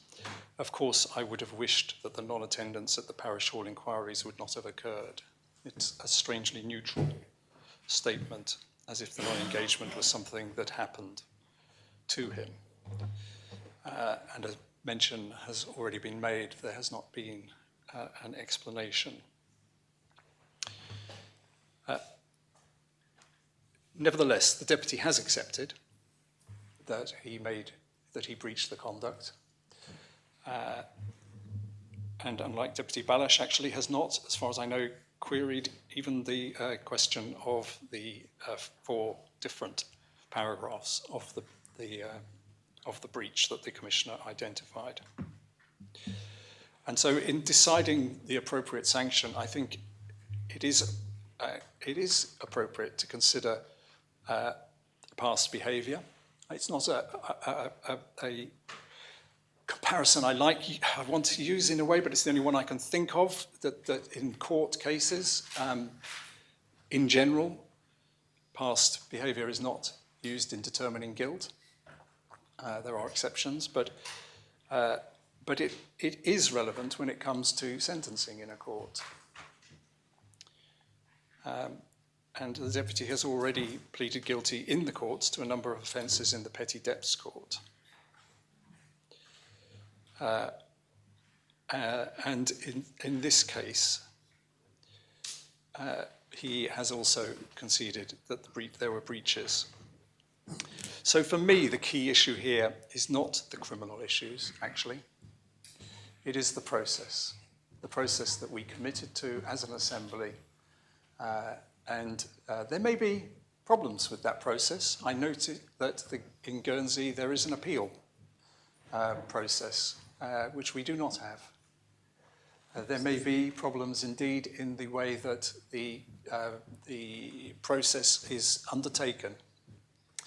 And those might be valid criticisms and valid issues that we should address. But I think the public would say to us, well, you have undertaken to follow those code of conduct as they are, and you are able to bring changes to it should you wish, and we have not done so. And this is the process that is in place now, and that is the one that we should therefore follow, regardless of whether or not it has flaws. There is, as I said at the beginning, there are flaws in all processes.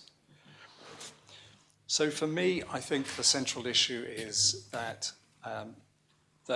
overall, the question is, has the member breached the standards? Yes, he has. Has that reflected badly on the Assembly?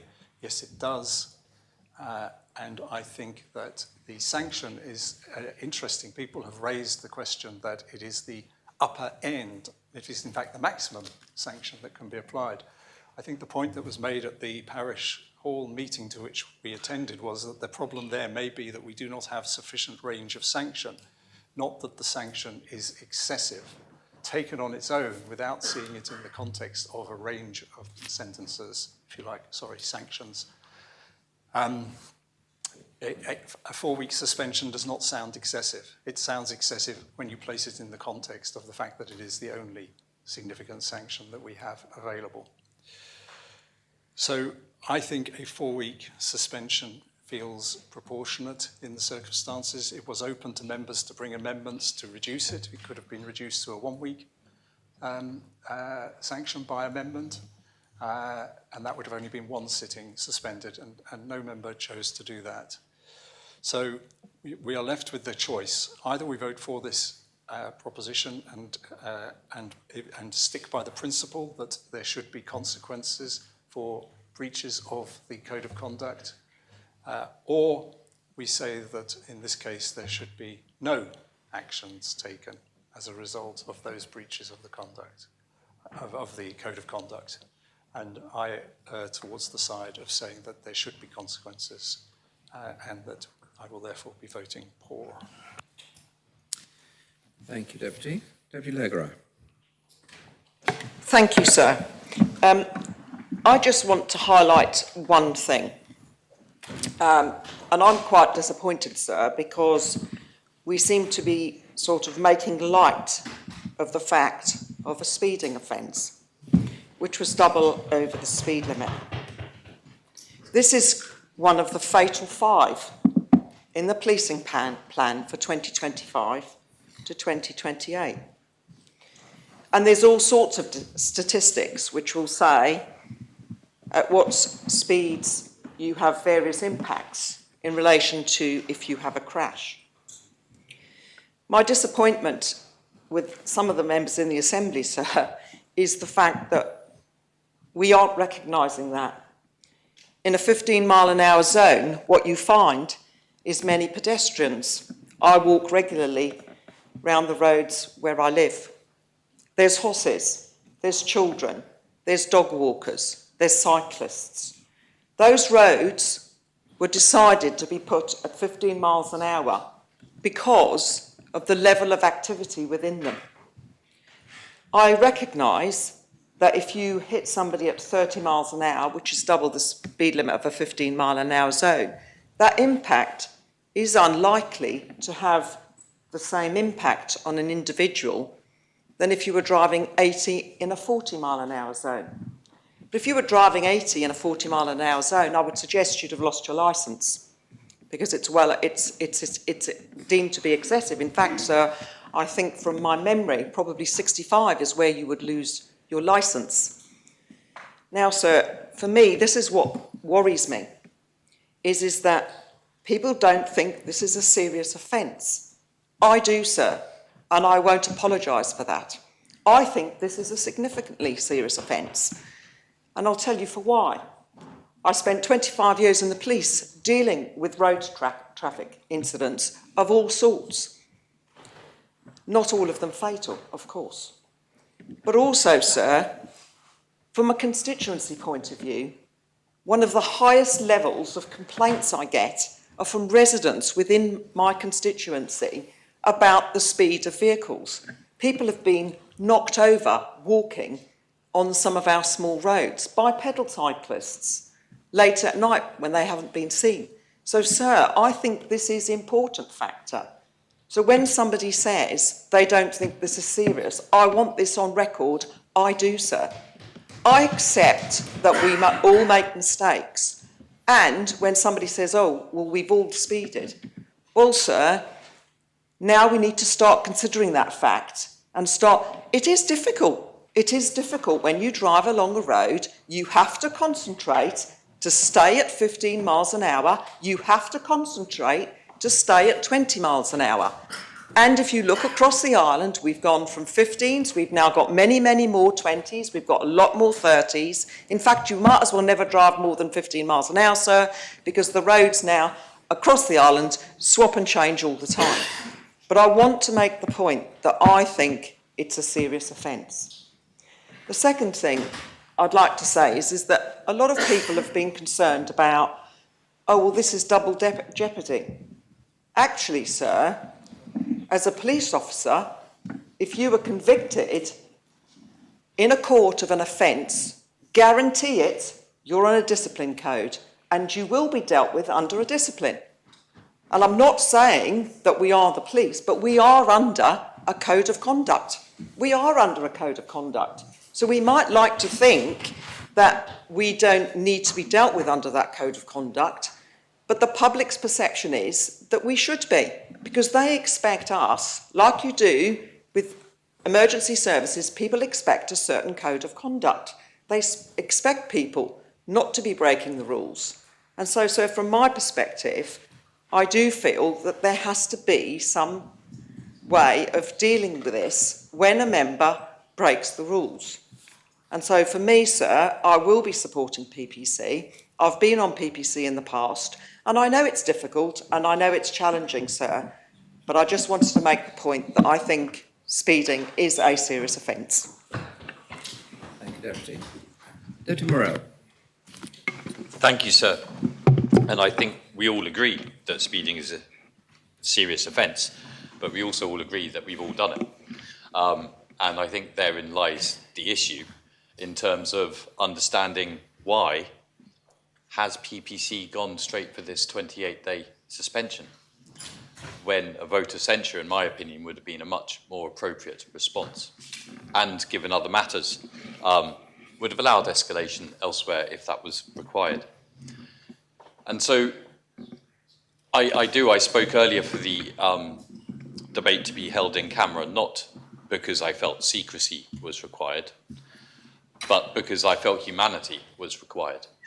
And one of the things that I really worry about in this island is division and a lack of humanity, particularly because, as Deputy Renniff has said, we are all flawed human beings. And I do fear that in political debate, it is quickly forgotten that we are all flawed human beings. Every single one of us in this chamber has offended in different ways, whether that's against loved ones, against family, against the law, whatever it is. We get things wrong, we do things wrong.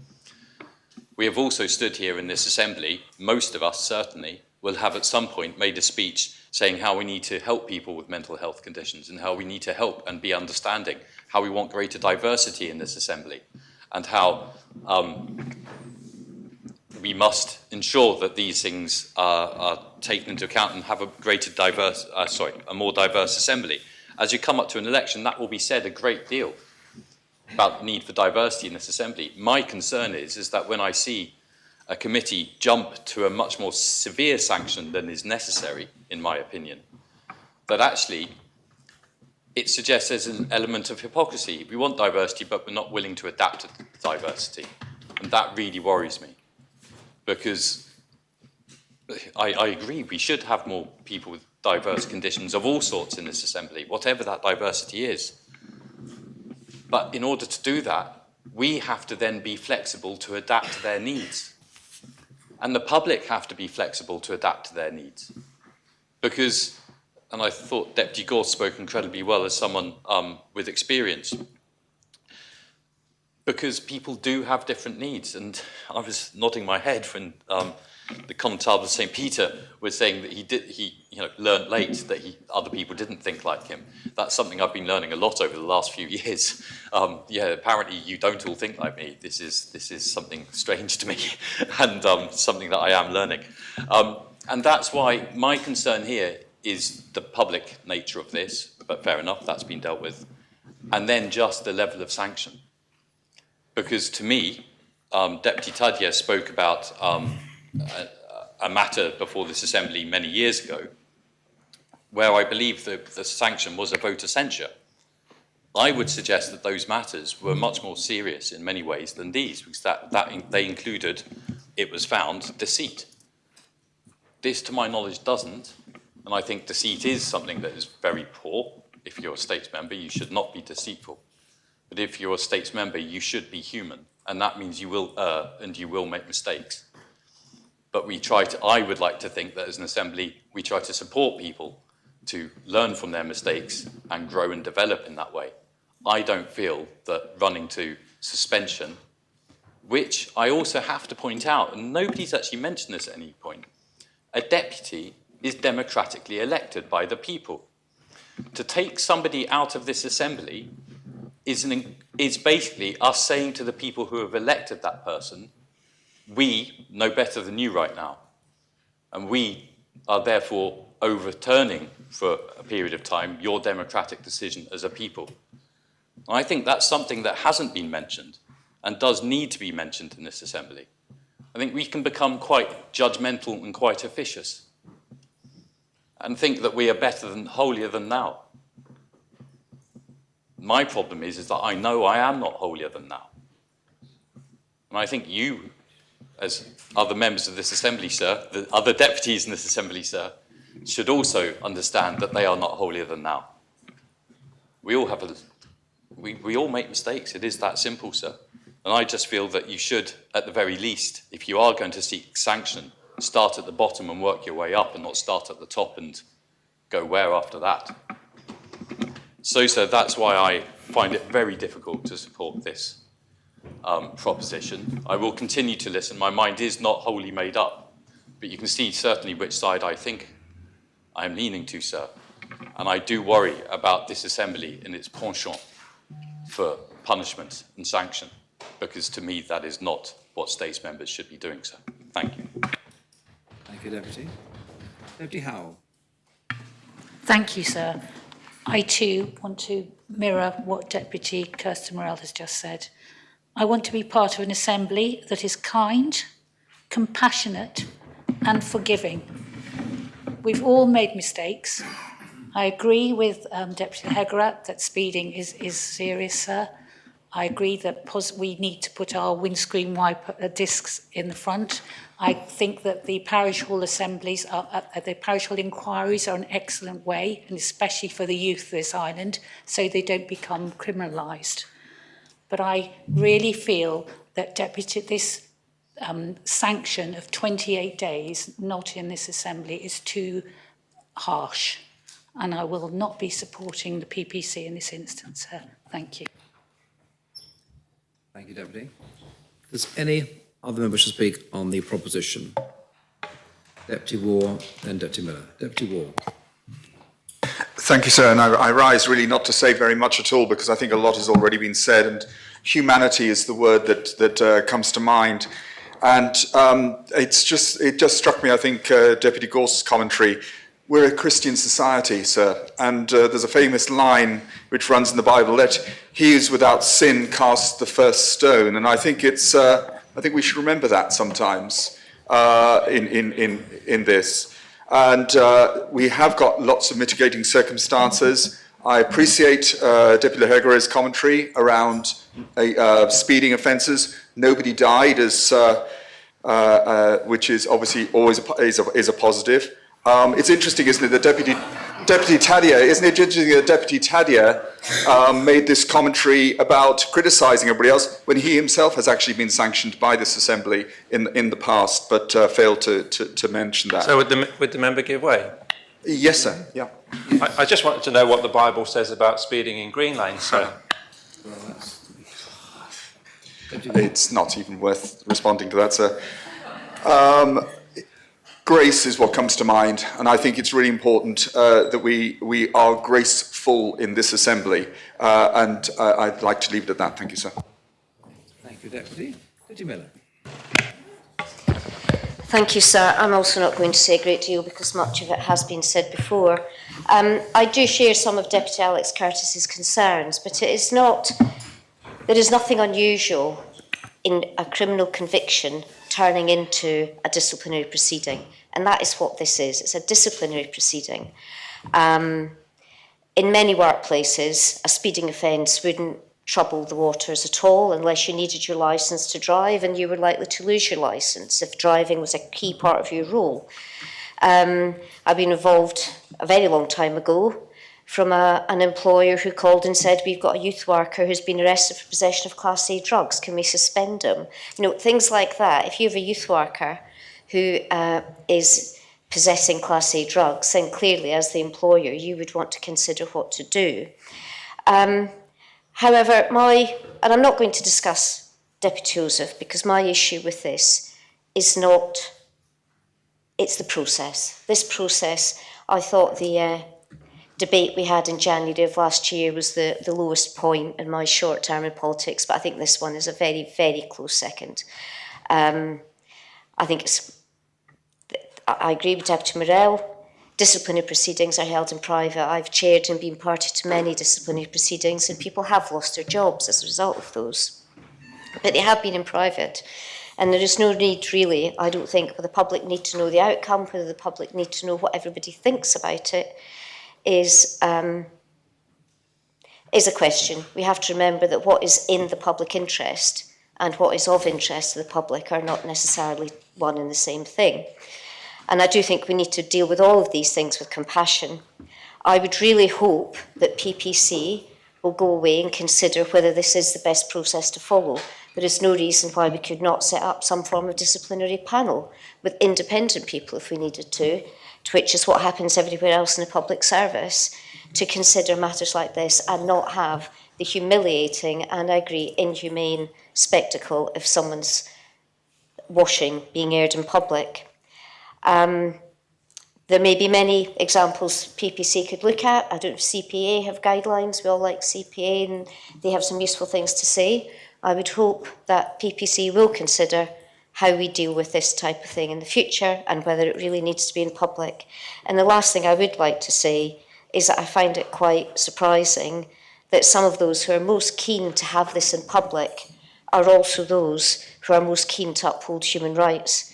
We talk about human rights a great deal in this assembly, and we bend them and we stretch them, we misinterpret them, and we create new human rights where none exist.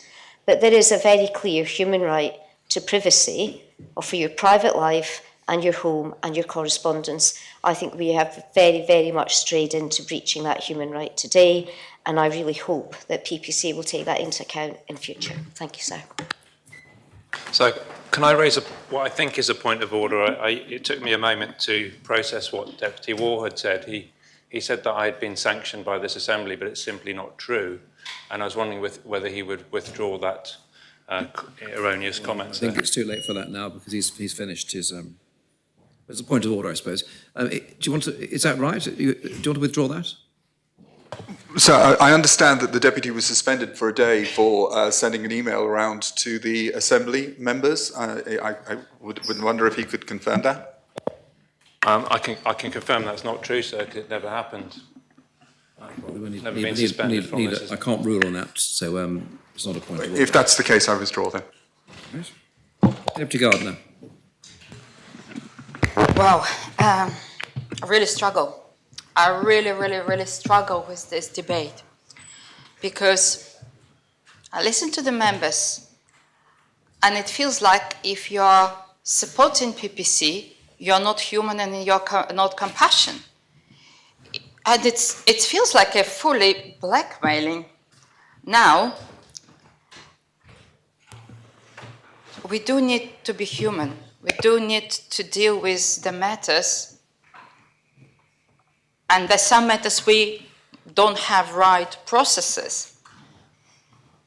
We talked about sanction and proportionality, and we're going into, is the disc was there or not, if the speeding was there or not, if engagement with the process was there or not.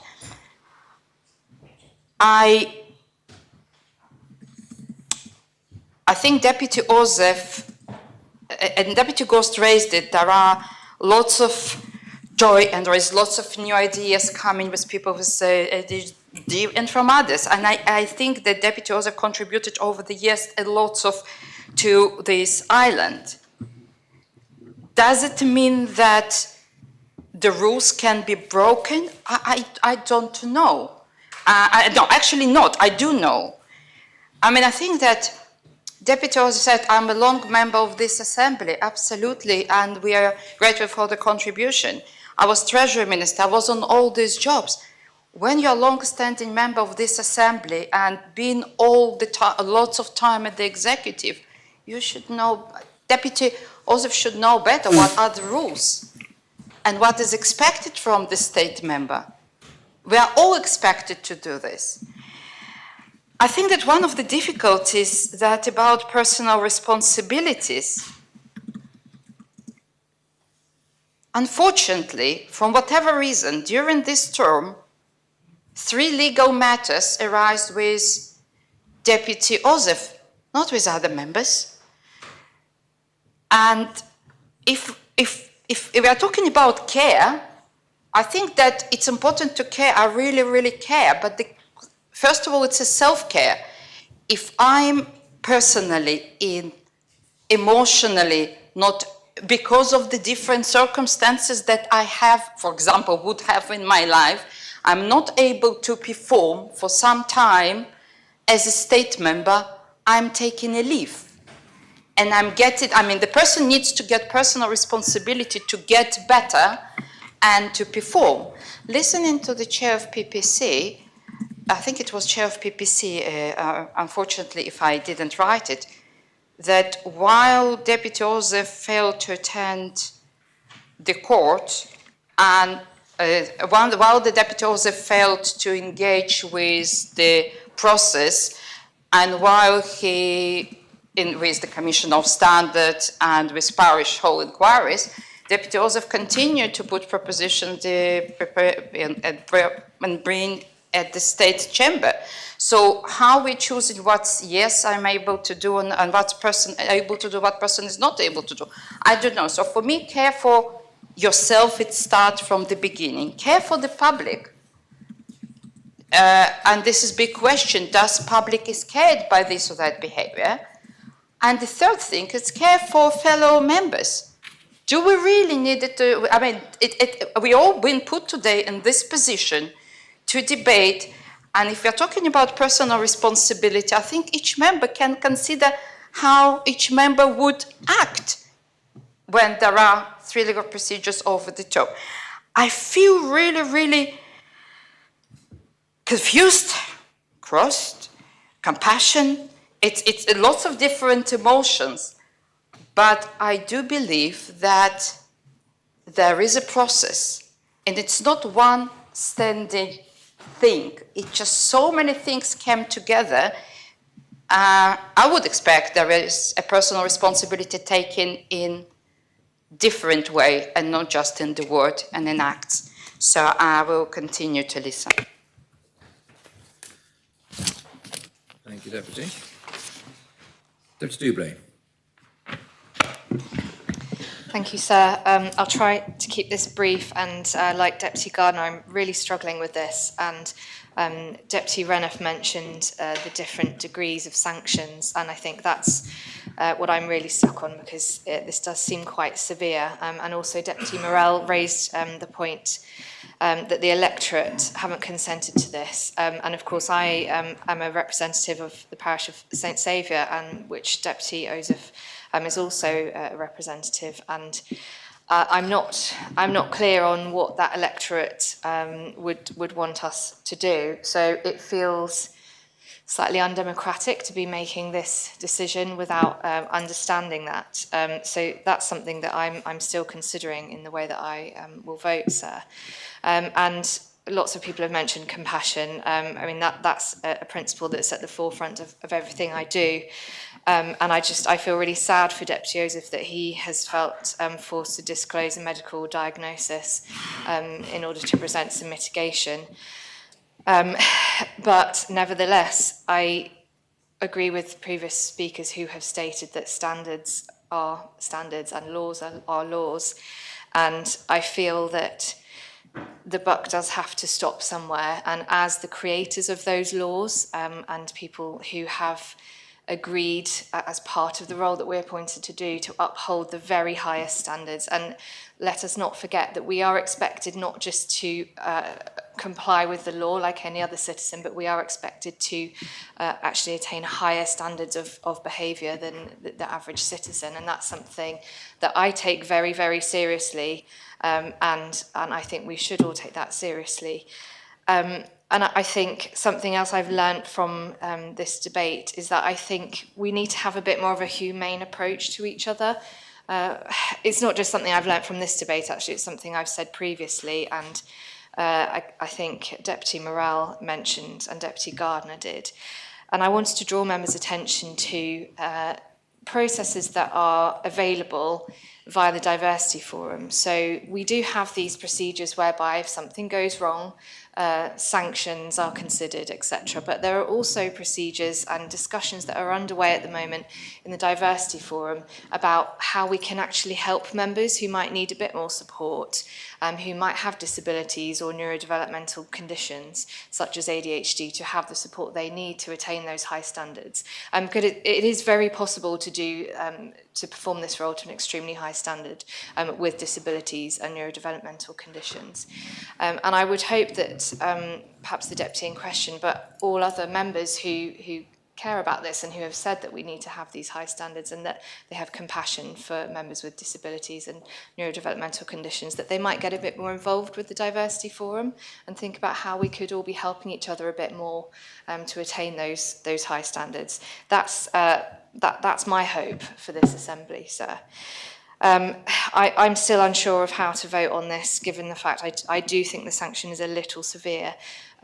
My hope would be for the deputy, and I think for any member in this position. Somebody mentioned a UK member of Parliament who recently resigned, and I think we don't have that culture in our assembly of taking those kind of immediate actions to step aside from a role when something has gone wrong. And I think perhaps we need to do a bit more of that and get ahead of things and actually say, I'm really sorry I didn't meet those high standards. This is the action I'm going to take, rather than waiting for something to be imposed on us. And I do wonder if the deputy might, I know the deputy does get another speech, if he might feel able to do that. I think it might be less painful if that was the approach. And I know that other members, when sanctions have been recommended by PPC, have said in their speeches that they recommend that members vote for it because they accept the sanction. That's just a suggestion for the deputy. It is, of course, for him to consider. And I wanted just to correct Deputy War, actually. In fact, when we look at the data on belief in our society, we are largely and significantly a non-religious society. And as a humanist, that's something I couldn't let that go. But I think it's important, as a humanist, that we remember we are all human. We do all have varying personal circumstances from time to time. And there's many members who have suffered bereavement, and I think who can deeply empathise with what the deputy has gone through. The support is there. The support can be improved, and I hope that collectively we will reflect on that and consider how we can improve that going forward. Thank you, Deputy. Tower of St John. Thank you, sir. Sir, like others, I was asked this morning by the media what way I was going to vote, and I said I didn't know. I have to say that whilst I supported the vote to allow the Deputy to make his statement yesterday afternoon, I was left disappointed with its content, as I was expecting more. So we've heard this morning in the debate some excellent speeches from both sides of the argument. Deputy Felton spoke about our employees and how they could be suspended. There is a difference, however, in that suspension in that circumstance is described as a neutral act and, importantly, is with pay. We are being asked to support suspending someone without pay. We've heard from Deputy Ozouf that he remains confident and capable, and from the proposer that the Deputy has remained productive with questions and propositions. So I'd like to echo the comments of the Home Affairs Minister with her views about speed. It is not a laughing matter, sir, and those people who have suffered as a result of speed would have been horrified to hear some of the comments in this chamber this morning. The collision reduction plan is a need following the amount of injuries caused, often by speeding drivers. And yes, sir, we have probably all exceeded the speed limits, but as the Home Affairs Minister explained, the driving offence was double the speed limits. We've heard a little bit about the parish hall system, and Deputy Gore spoke about its strengths. I think the parish did show consideration in warning the deputy not once, not twice, but 3 times to attend an inquiry. Deputy Morrell and Deputy Miller both said employees wouldn't have a case heard in public. I would remind them and members that employment tribunals are heard in public, and indeed there's a very public case that is live at present in the Royal Court. So I find myself still in the same position as when I arrived. I don't believe that I've ever abstained, and I won't abstain, but as I stand, I'm still not sure the way that I will vote. None of us have brought an amendment, and I'm sure I'm not the only one who's regretting that now. So I will listen to both parties summing up with a great level of interest. Thank you, sir. Thank you, Conor Tower of St Martin. Thank you, sir. And this is such a difficult debate, but fundamentally we are here to uphold standards. Saying this, I still do not know how I'm voting. I have enormous respect for PPC, for the Commissioner for Standards, and for the Honorary Police. And I take the point of a previous speaker who said that we seem to be divided in here, that if we do vote with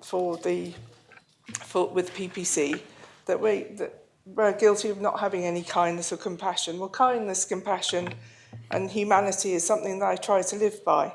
And I also don't like the fact that some members have tried to hijack this with neurodiversity.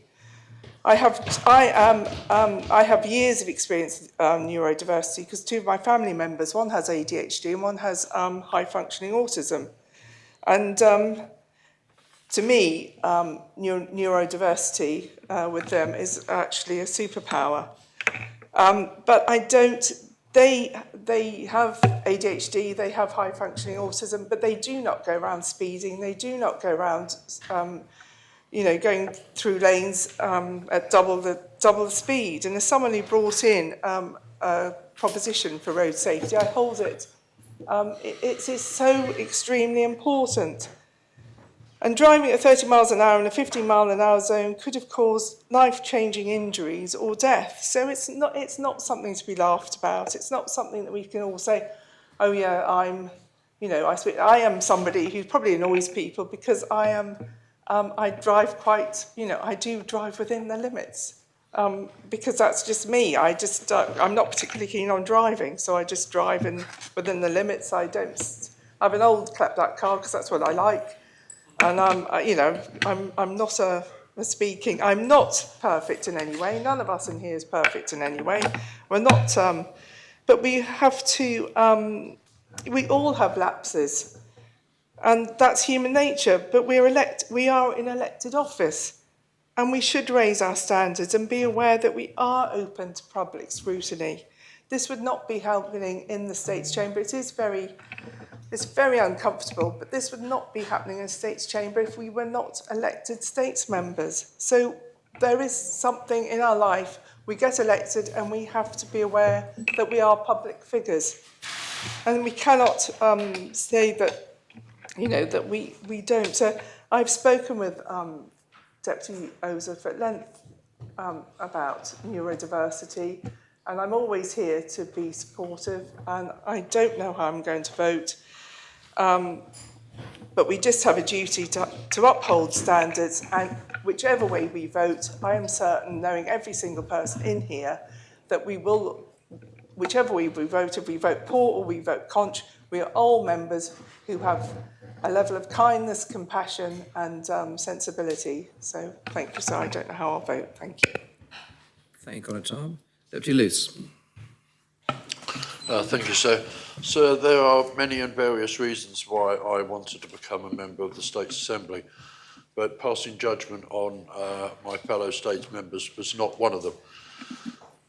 I could have stayed in the youth panel and continued to work there. I could have put my name forward to see whether I might have become a juror if I was interested in passing judgment. But as planning minister, people might say, well, you pass judgment all the time. But in certain circumstances, if this was a planning issue, we would all certainly be completely conflicted.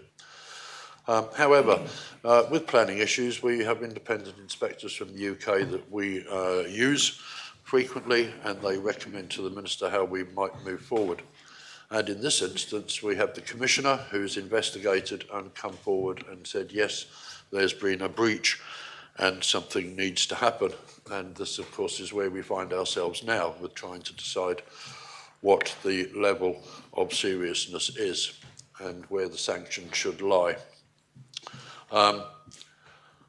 Like others, I can't put my hand on my heart and say that I haven't exceeded the speed limit at some point in time. And certainly I can remember times where I had vehicles, tractors, lorries, vans scattered across parishes and in yards and sheds and fields, and finding them all with the right insurance disc in the right place was a challenge. But it's interesting to hear about speeding, and I completely concur with the Minister for Home Affairs, the Constable and others about the seriousness and the effects that speeding can have. But I would say to States members, if we're going to sit here and pass judgment on a speeding offence, let's have some more evidence.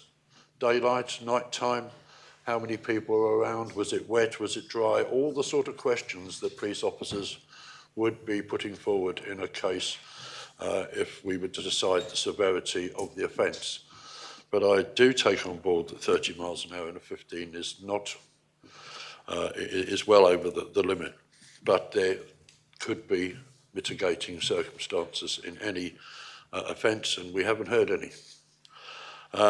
When it comes to the parish hall and engaging with the Commissioner, that's certainly something that I would not have done, and I'm sure the Deputy would look back on that and regret it.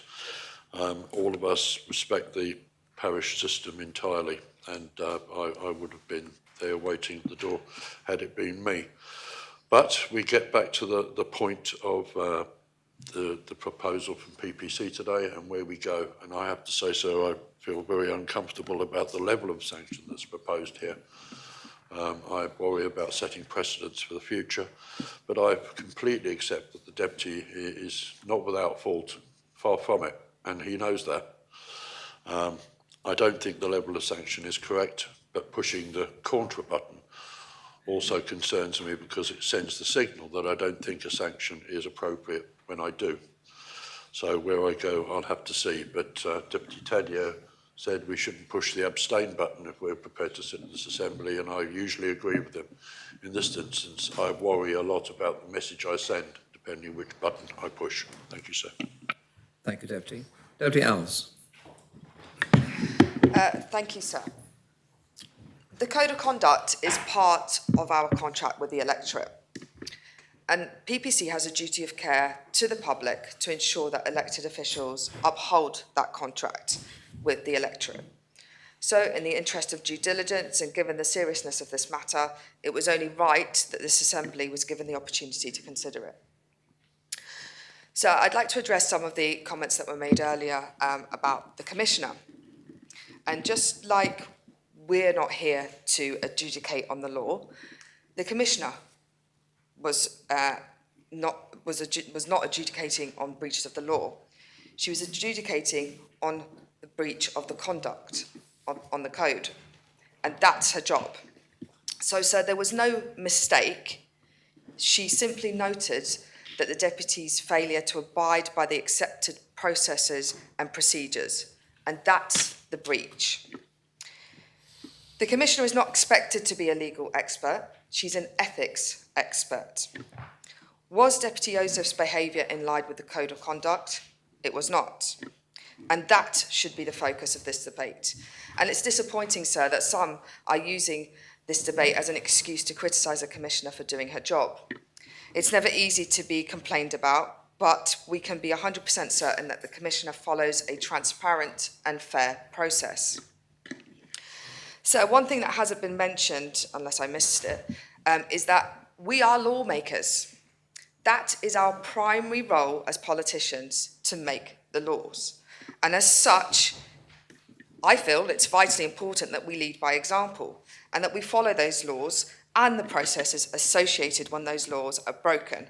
Otherwise, quite frankly, we make a mockery of the system and ourselves.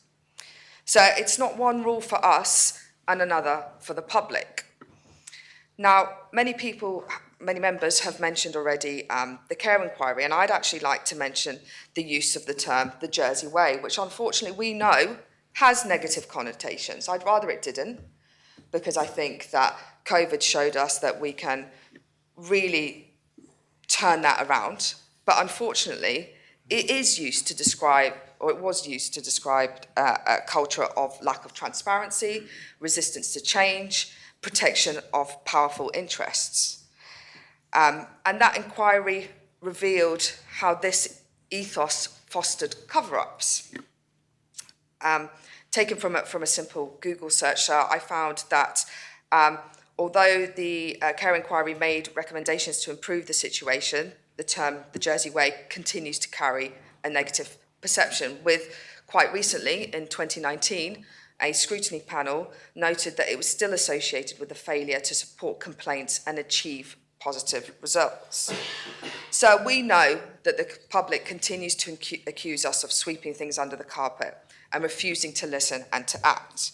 We also know that this is one of the top reasons that people choose not to vote, and the reason why we have the lowest voter turnout in the OECD countries. So I'd like to ask members, do we really want to reinforce this view Do we really want to be seen to be unable to uphold ourselves up to a code that we signed up for when we took public office? Unlike my constable, the Constable of St Helier, I have had constituents contact me, not just on social media and via messages, but also in person or even when I'm walking through the streets of St Helier. And I think many of us would agree that the public have made their views quite clear on this matter. Public perception matters, and I think members need to remember that none of us would be here without the public. So I hope that members will think about that when making their final decision. Thank you, sir. Thank you, Deputy. Does any other member speak on the proposition? Accordingly, we move to the final stage of the debate, and we'll hear first from Deputy Ozouf and then from Deputy Iyer. Deputy Ozouf. Thank you, sir. I repeat that I am intensely embarrassed that public time is being taken up over me, but I take some comfort from the fact that there has been some incredibly important speeches about standards and the importance of them, which I absolutely agree with. It is a difficult process, as other people said, but it is what it is. So I just offer some comments in relation to corrections. We have an oath of office that requires us to be honest and proper in the way that we speak in this assembly. And so where there has been understandable issues which have been raised during the debate about this specific misdemeanour that I did, I just feel, because members have pointed it, have made reference to it, and they've basically said if and when that or whatever, and I just wish to correct for the record, sir. In relation to the Parish Hall inquiry, the Constable of St John, I was in no way undermining the importance of the Parish Hall inquiry system. I want to apologise, but it might be helpful, based upon Deputy Ferry's thing to say. The first issue, one learns a lot about processes. The first one, I was told at the roadside, and then because of the issue of the insurance disc, I said in my statement yesterday that I did the insurance disc and I simply was not reminded of it. I'm not criticising the State's Police. I was not reminded of it, but I didn't receive anything in the post. The second one I did, but it went unopened. I never saw it. That's because I was moving and other things. The third one I knew about, and what I have said to PPC is that I prioritised, I knew about it, I prioritised assisting a member of St Saviour, and I prioritised, I put my public duty, I put my public duty to help an individual on that occasion, and that is the reality of what that. Then I found out that, of course, I was going to the Parish Hall, I was going to the Magistrates' Court anyway, because, and to deal directly with the Minister for Home Affairs and speeding, because I realised that I was told, I was informed that the 31 mile an hour was a trigger that would go to the Magistrates' Court anyway. It was the timing of the Magistrates' Court which was the issue for the avoidance of doubt. I knew at that stage I was going to go to the Magistrates. And I absolutely agree. If this is any way that I can send out a clear message that the code of roads and the code that we should not speed, I absolutely agree. I fell short on that morning. I know that road. I know exactly where the green lane starts and stops. There are no green lanes in Trinity and St Saviour. There is in St Helier. It's a segue in between. I know it. And yes, I was discombobulated because I was going to a family meeting dealing with the issues that I have referred to. I won't go into it. I was late, and I was getting told off for being late when I was trying to deal with something. And I'm sorry, but there was no danger. It was not wet. But I don't say that in any way. I was asked for the context, and I'm saying it. But I was dealt with by the magistrate after I offered to give a full apology, and the magistrate dealt with me, and I immediately said that I would. Of course, I accepted the penalty, and I also would like to work with the Constable of St John about. I only noticed 120 mile an hour in Longville yesterday around Waitrose that I want to do. So we all must uphold speeding. And I am sorry that on that one occasion I was speeding because it was a lapse of judgment. Issues of ADHD, this is not an excuse, but I don't want people with ADHD to think that because of the challenges that they have, which I have actually masked, I don't joke with the fact that I was regarded, I think, as a very organised member of this assembly because I had support. I didn't realise it at the time, but when my support network, both within ministerial office, that's fine, that's politics, and my own personal situation fell apart, I've had difficulties, and it's taken me time to rebuild that, but I'm determined to do that, and I'm sorry that I fell short in relation to that. In relation to the Commission of Standards herself, I have found real difficulty. The greffier maybe will know. I've spent hours to refer to Deputy Renouf. Do I take the Commission of Standards seriously? Absolutely. I have spent hours, and any member that wishes to look at, as I've asked people to do, to look at my computer and see the scale, the hours of attempts that I tried to answer the question, but could not deal with the last issue. Activities in the States, we send kindly a draft to the States and then they sort it out. They do all the typographical errors. They deal with it. Fantastic. I was not able to do that for some unknown reason, which I'm told in the previous issue. And I was not found guilty of breaking the code of conduct previously. And I even am so uncomfortable that I have to defend myself, but I've got to say certain things. I live with the 2017 nightmare when I stood aside voluntarily from a ministerial office because I said, there's public concern, I'm going to step aside, if I've done wrong, I'll resign. I was put back because I was found to not be wanting. And then there was another issue that was raised, which I also then had to deal with in the public domain and I bear the scars of that. But I was not guilty, I was not charged, and I was not found to be against the code of conduct. And that issue effectively has been a very difficult issue, and I need mental health, obviously. I think they call it post-traumatic stress. I was traumatised by that experience because it lasted for 18 months, but I was resigned. I stepped aside, offered to resign, and the Chief Minister said it was a distraction from the government, so I was sacked. And understandably so, I have no issue with that. So the issue about ministerial responsibility is different from that of states members. And I'm even nervous about speaking fast because I want to feel that the Assembly deserves answers to certain things.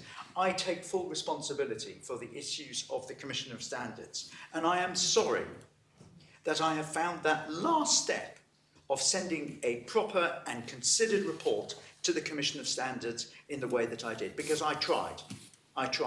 And I also need to say that I had intended, because I contacted the greffier and I think the chair of PPC, who contacted me immediately after the magistrates' court, I was going to make a statement straight away. But then I was advised by people around me who were concerned about me, about my mental health, about the drubbing I got on social media, which I don't look at. And I basically delayed that statement, and I apologise for that. I had intended, it's on the record, to make an apology forthwith after I was chased out of the magistrate court by media, which is what you do, we accept that.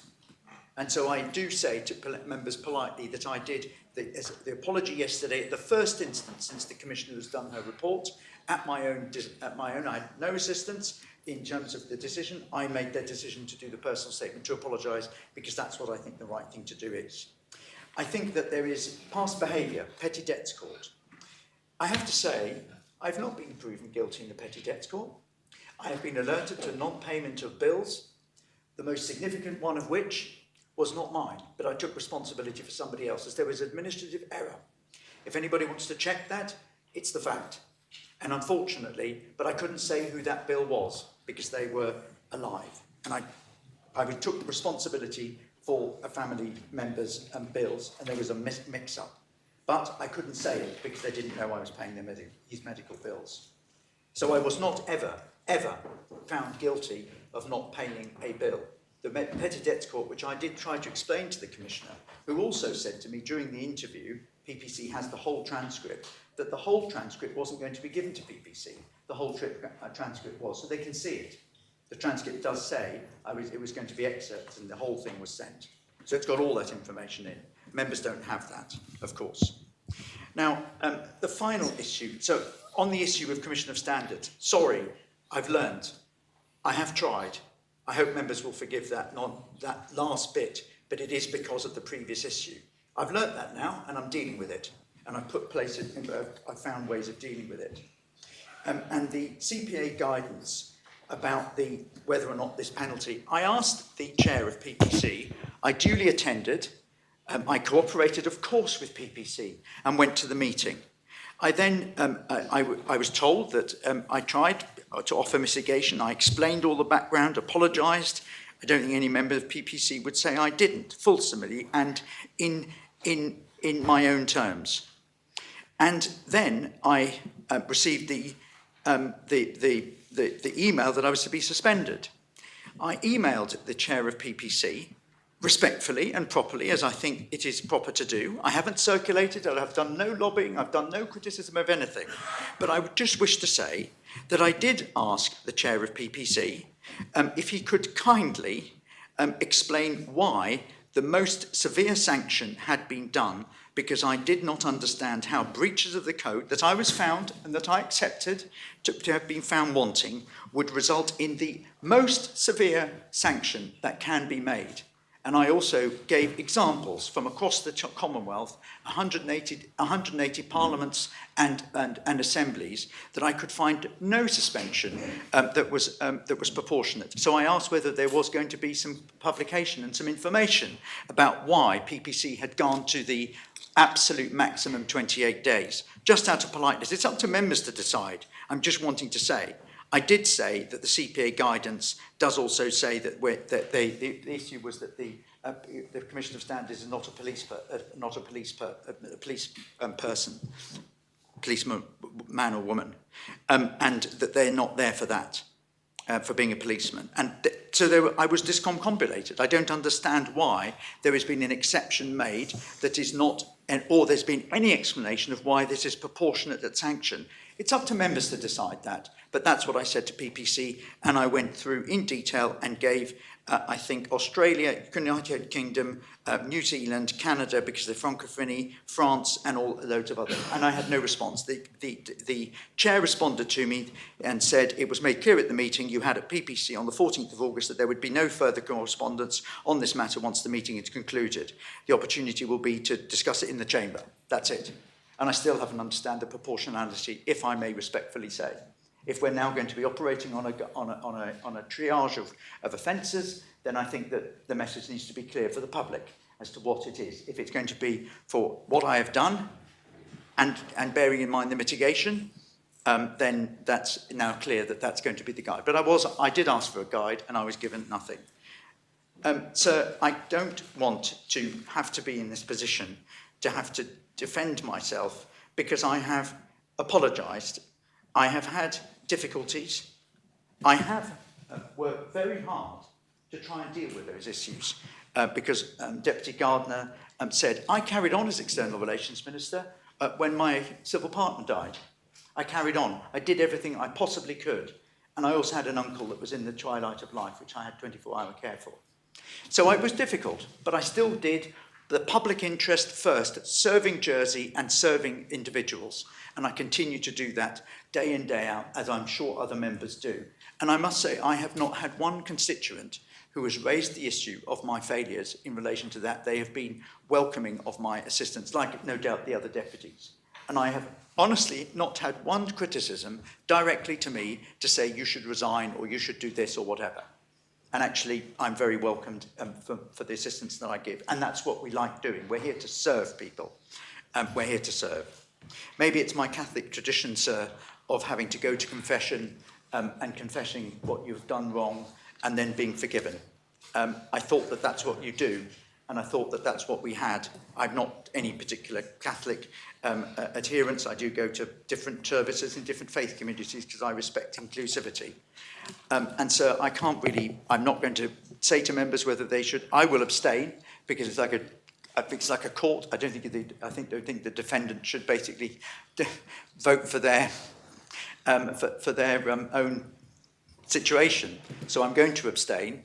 And it's up to members to decide whether or not what I have had to say, with respect and courtesy, and with slight pressure because of the time. I'm so embarrassed it's taken so long, and I will sit down, and I think I've answered every member's questions that they have. I've garbled through, and I'm just looking around to see if there's any member that has any question that they wanted to have clarification of. Because I think I hopefully have answered them at speed, and I apologise for that speed, sir. It's an ADHD trait, sir.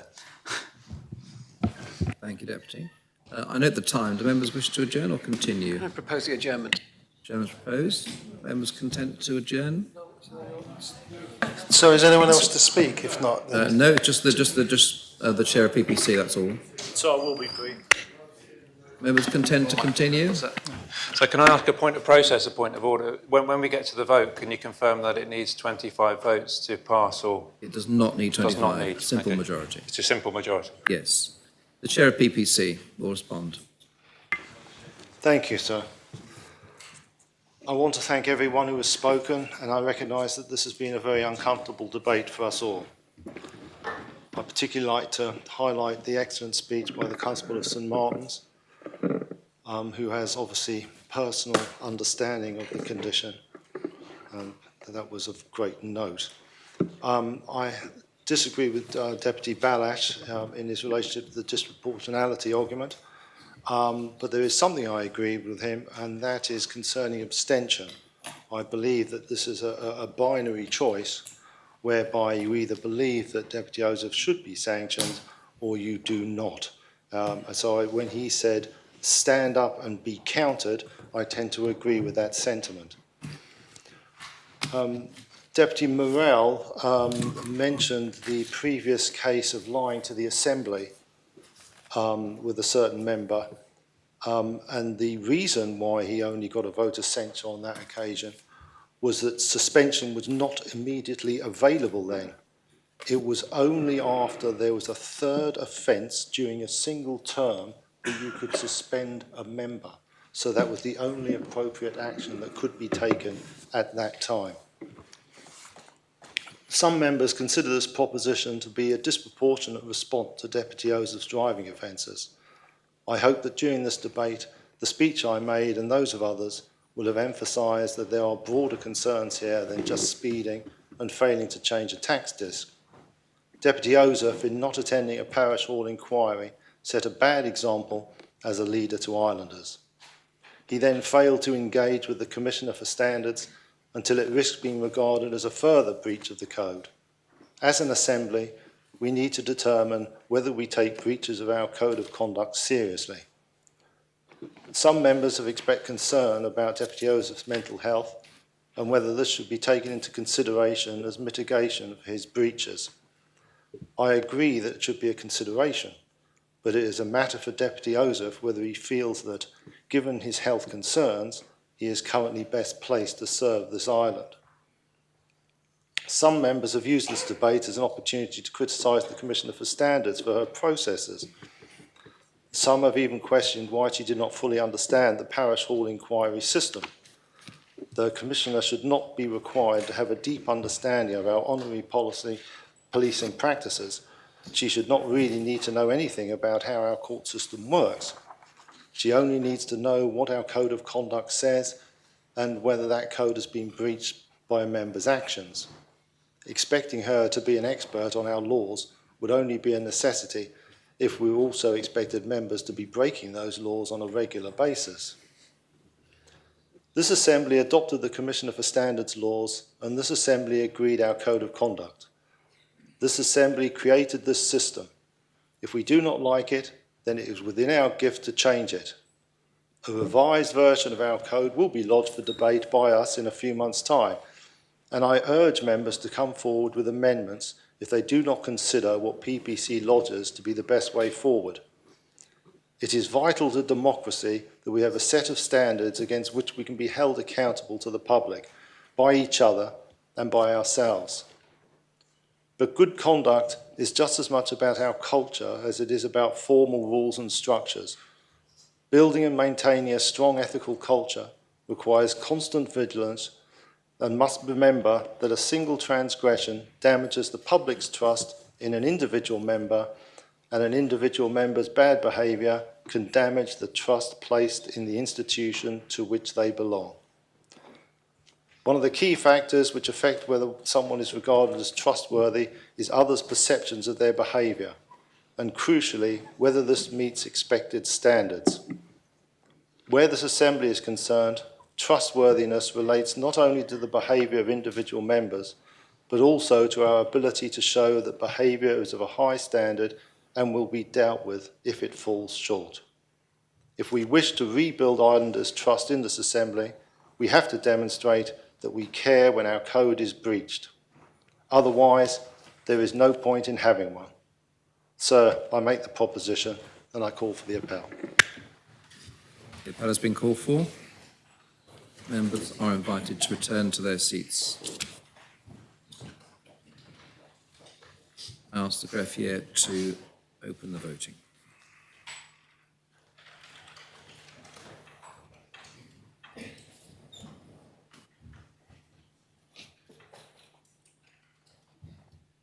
All members have the opportunity of casting their votes.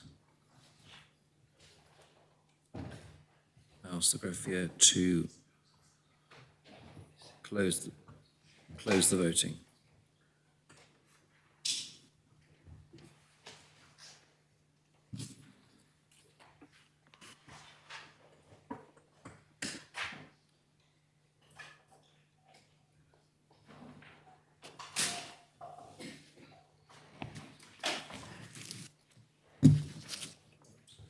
The proposition has been adopted. 29 votes pour, 17 votes contre, and 3 abstentions.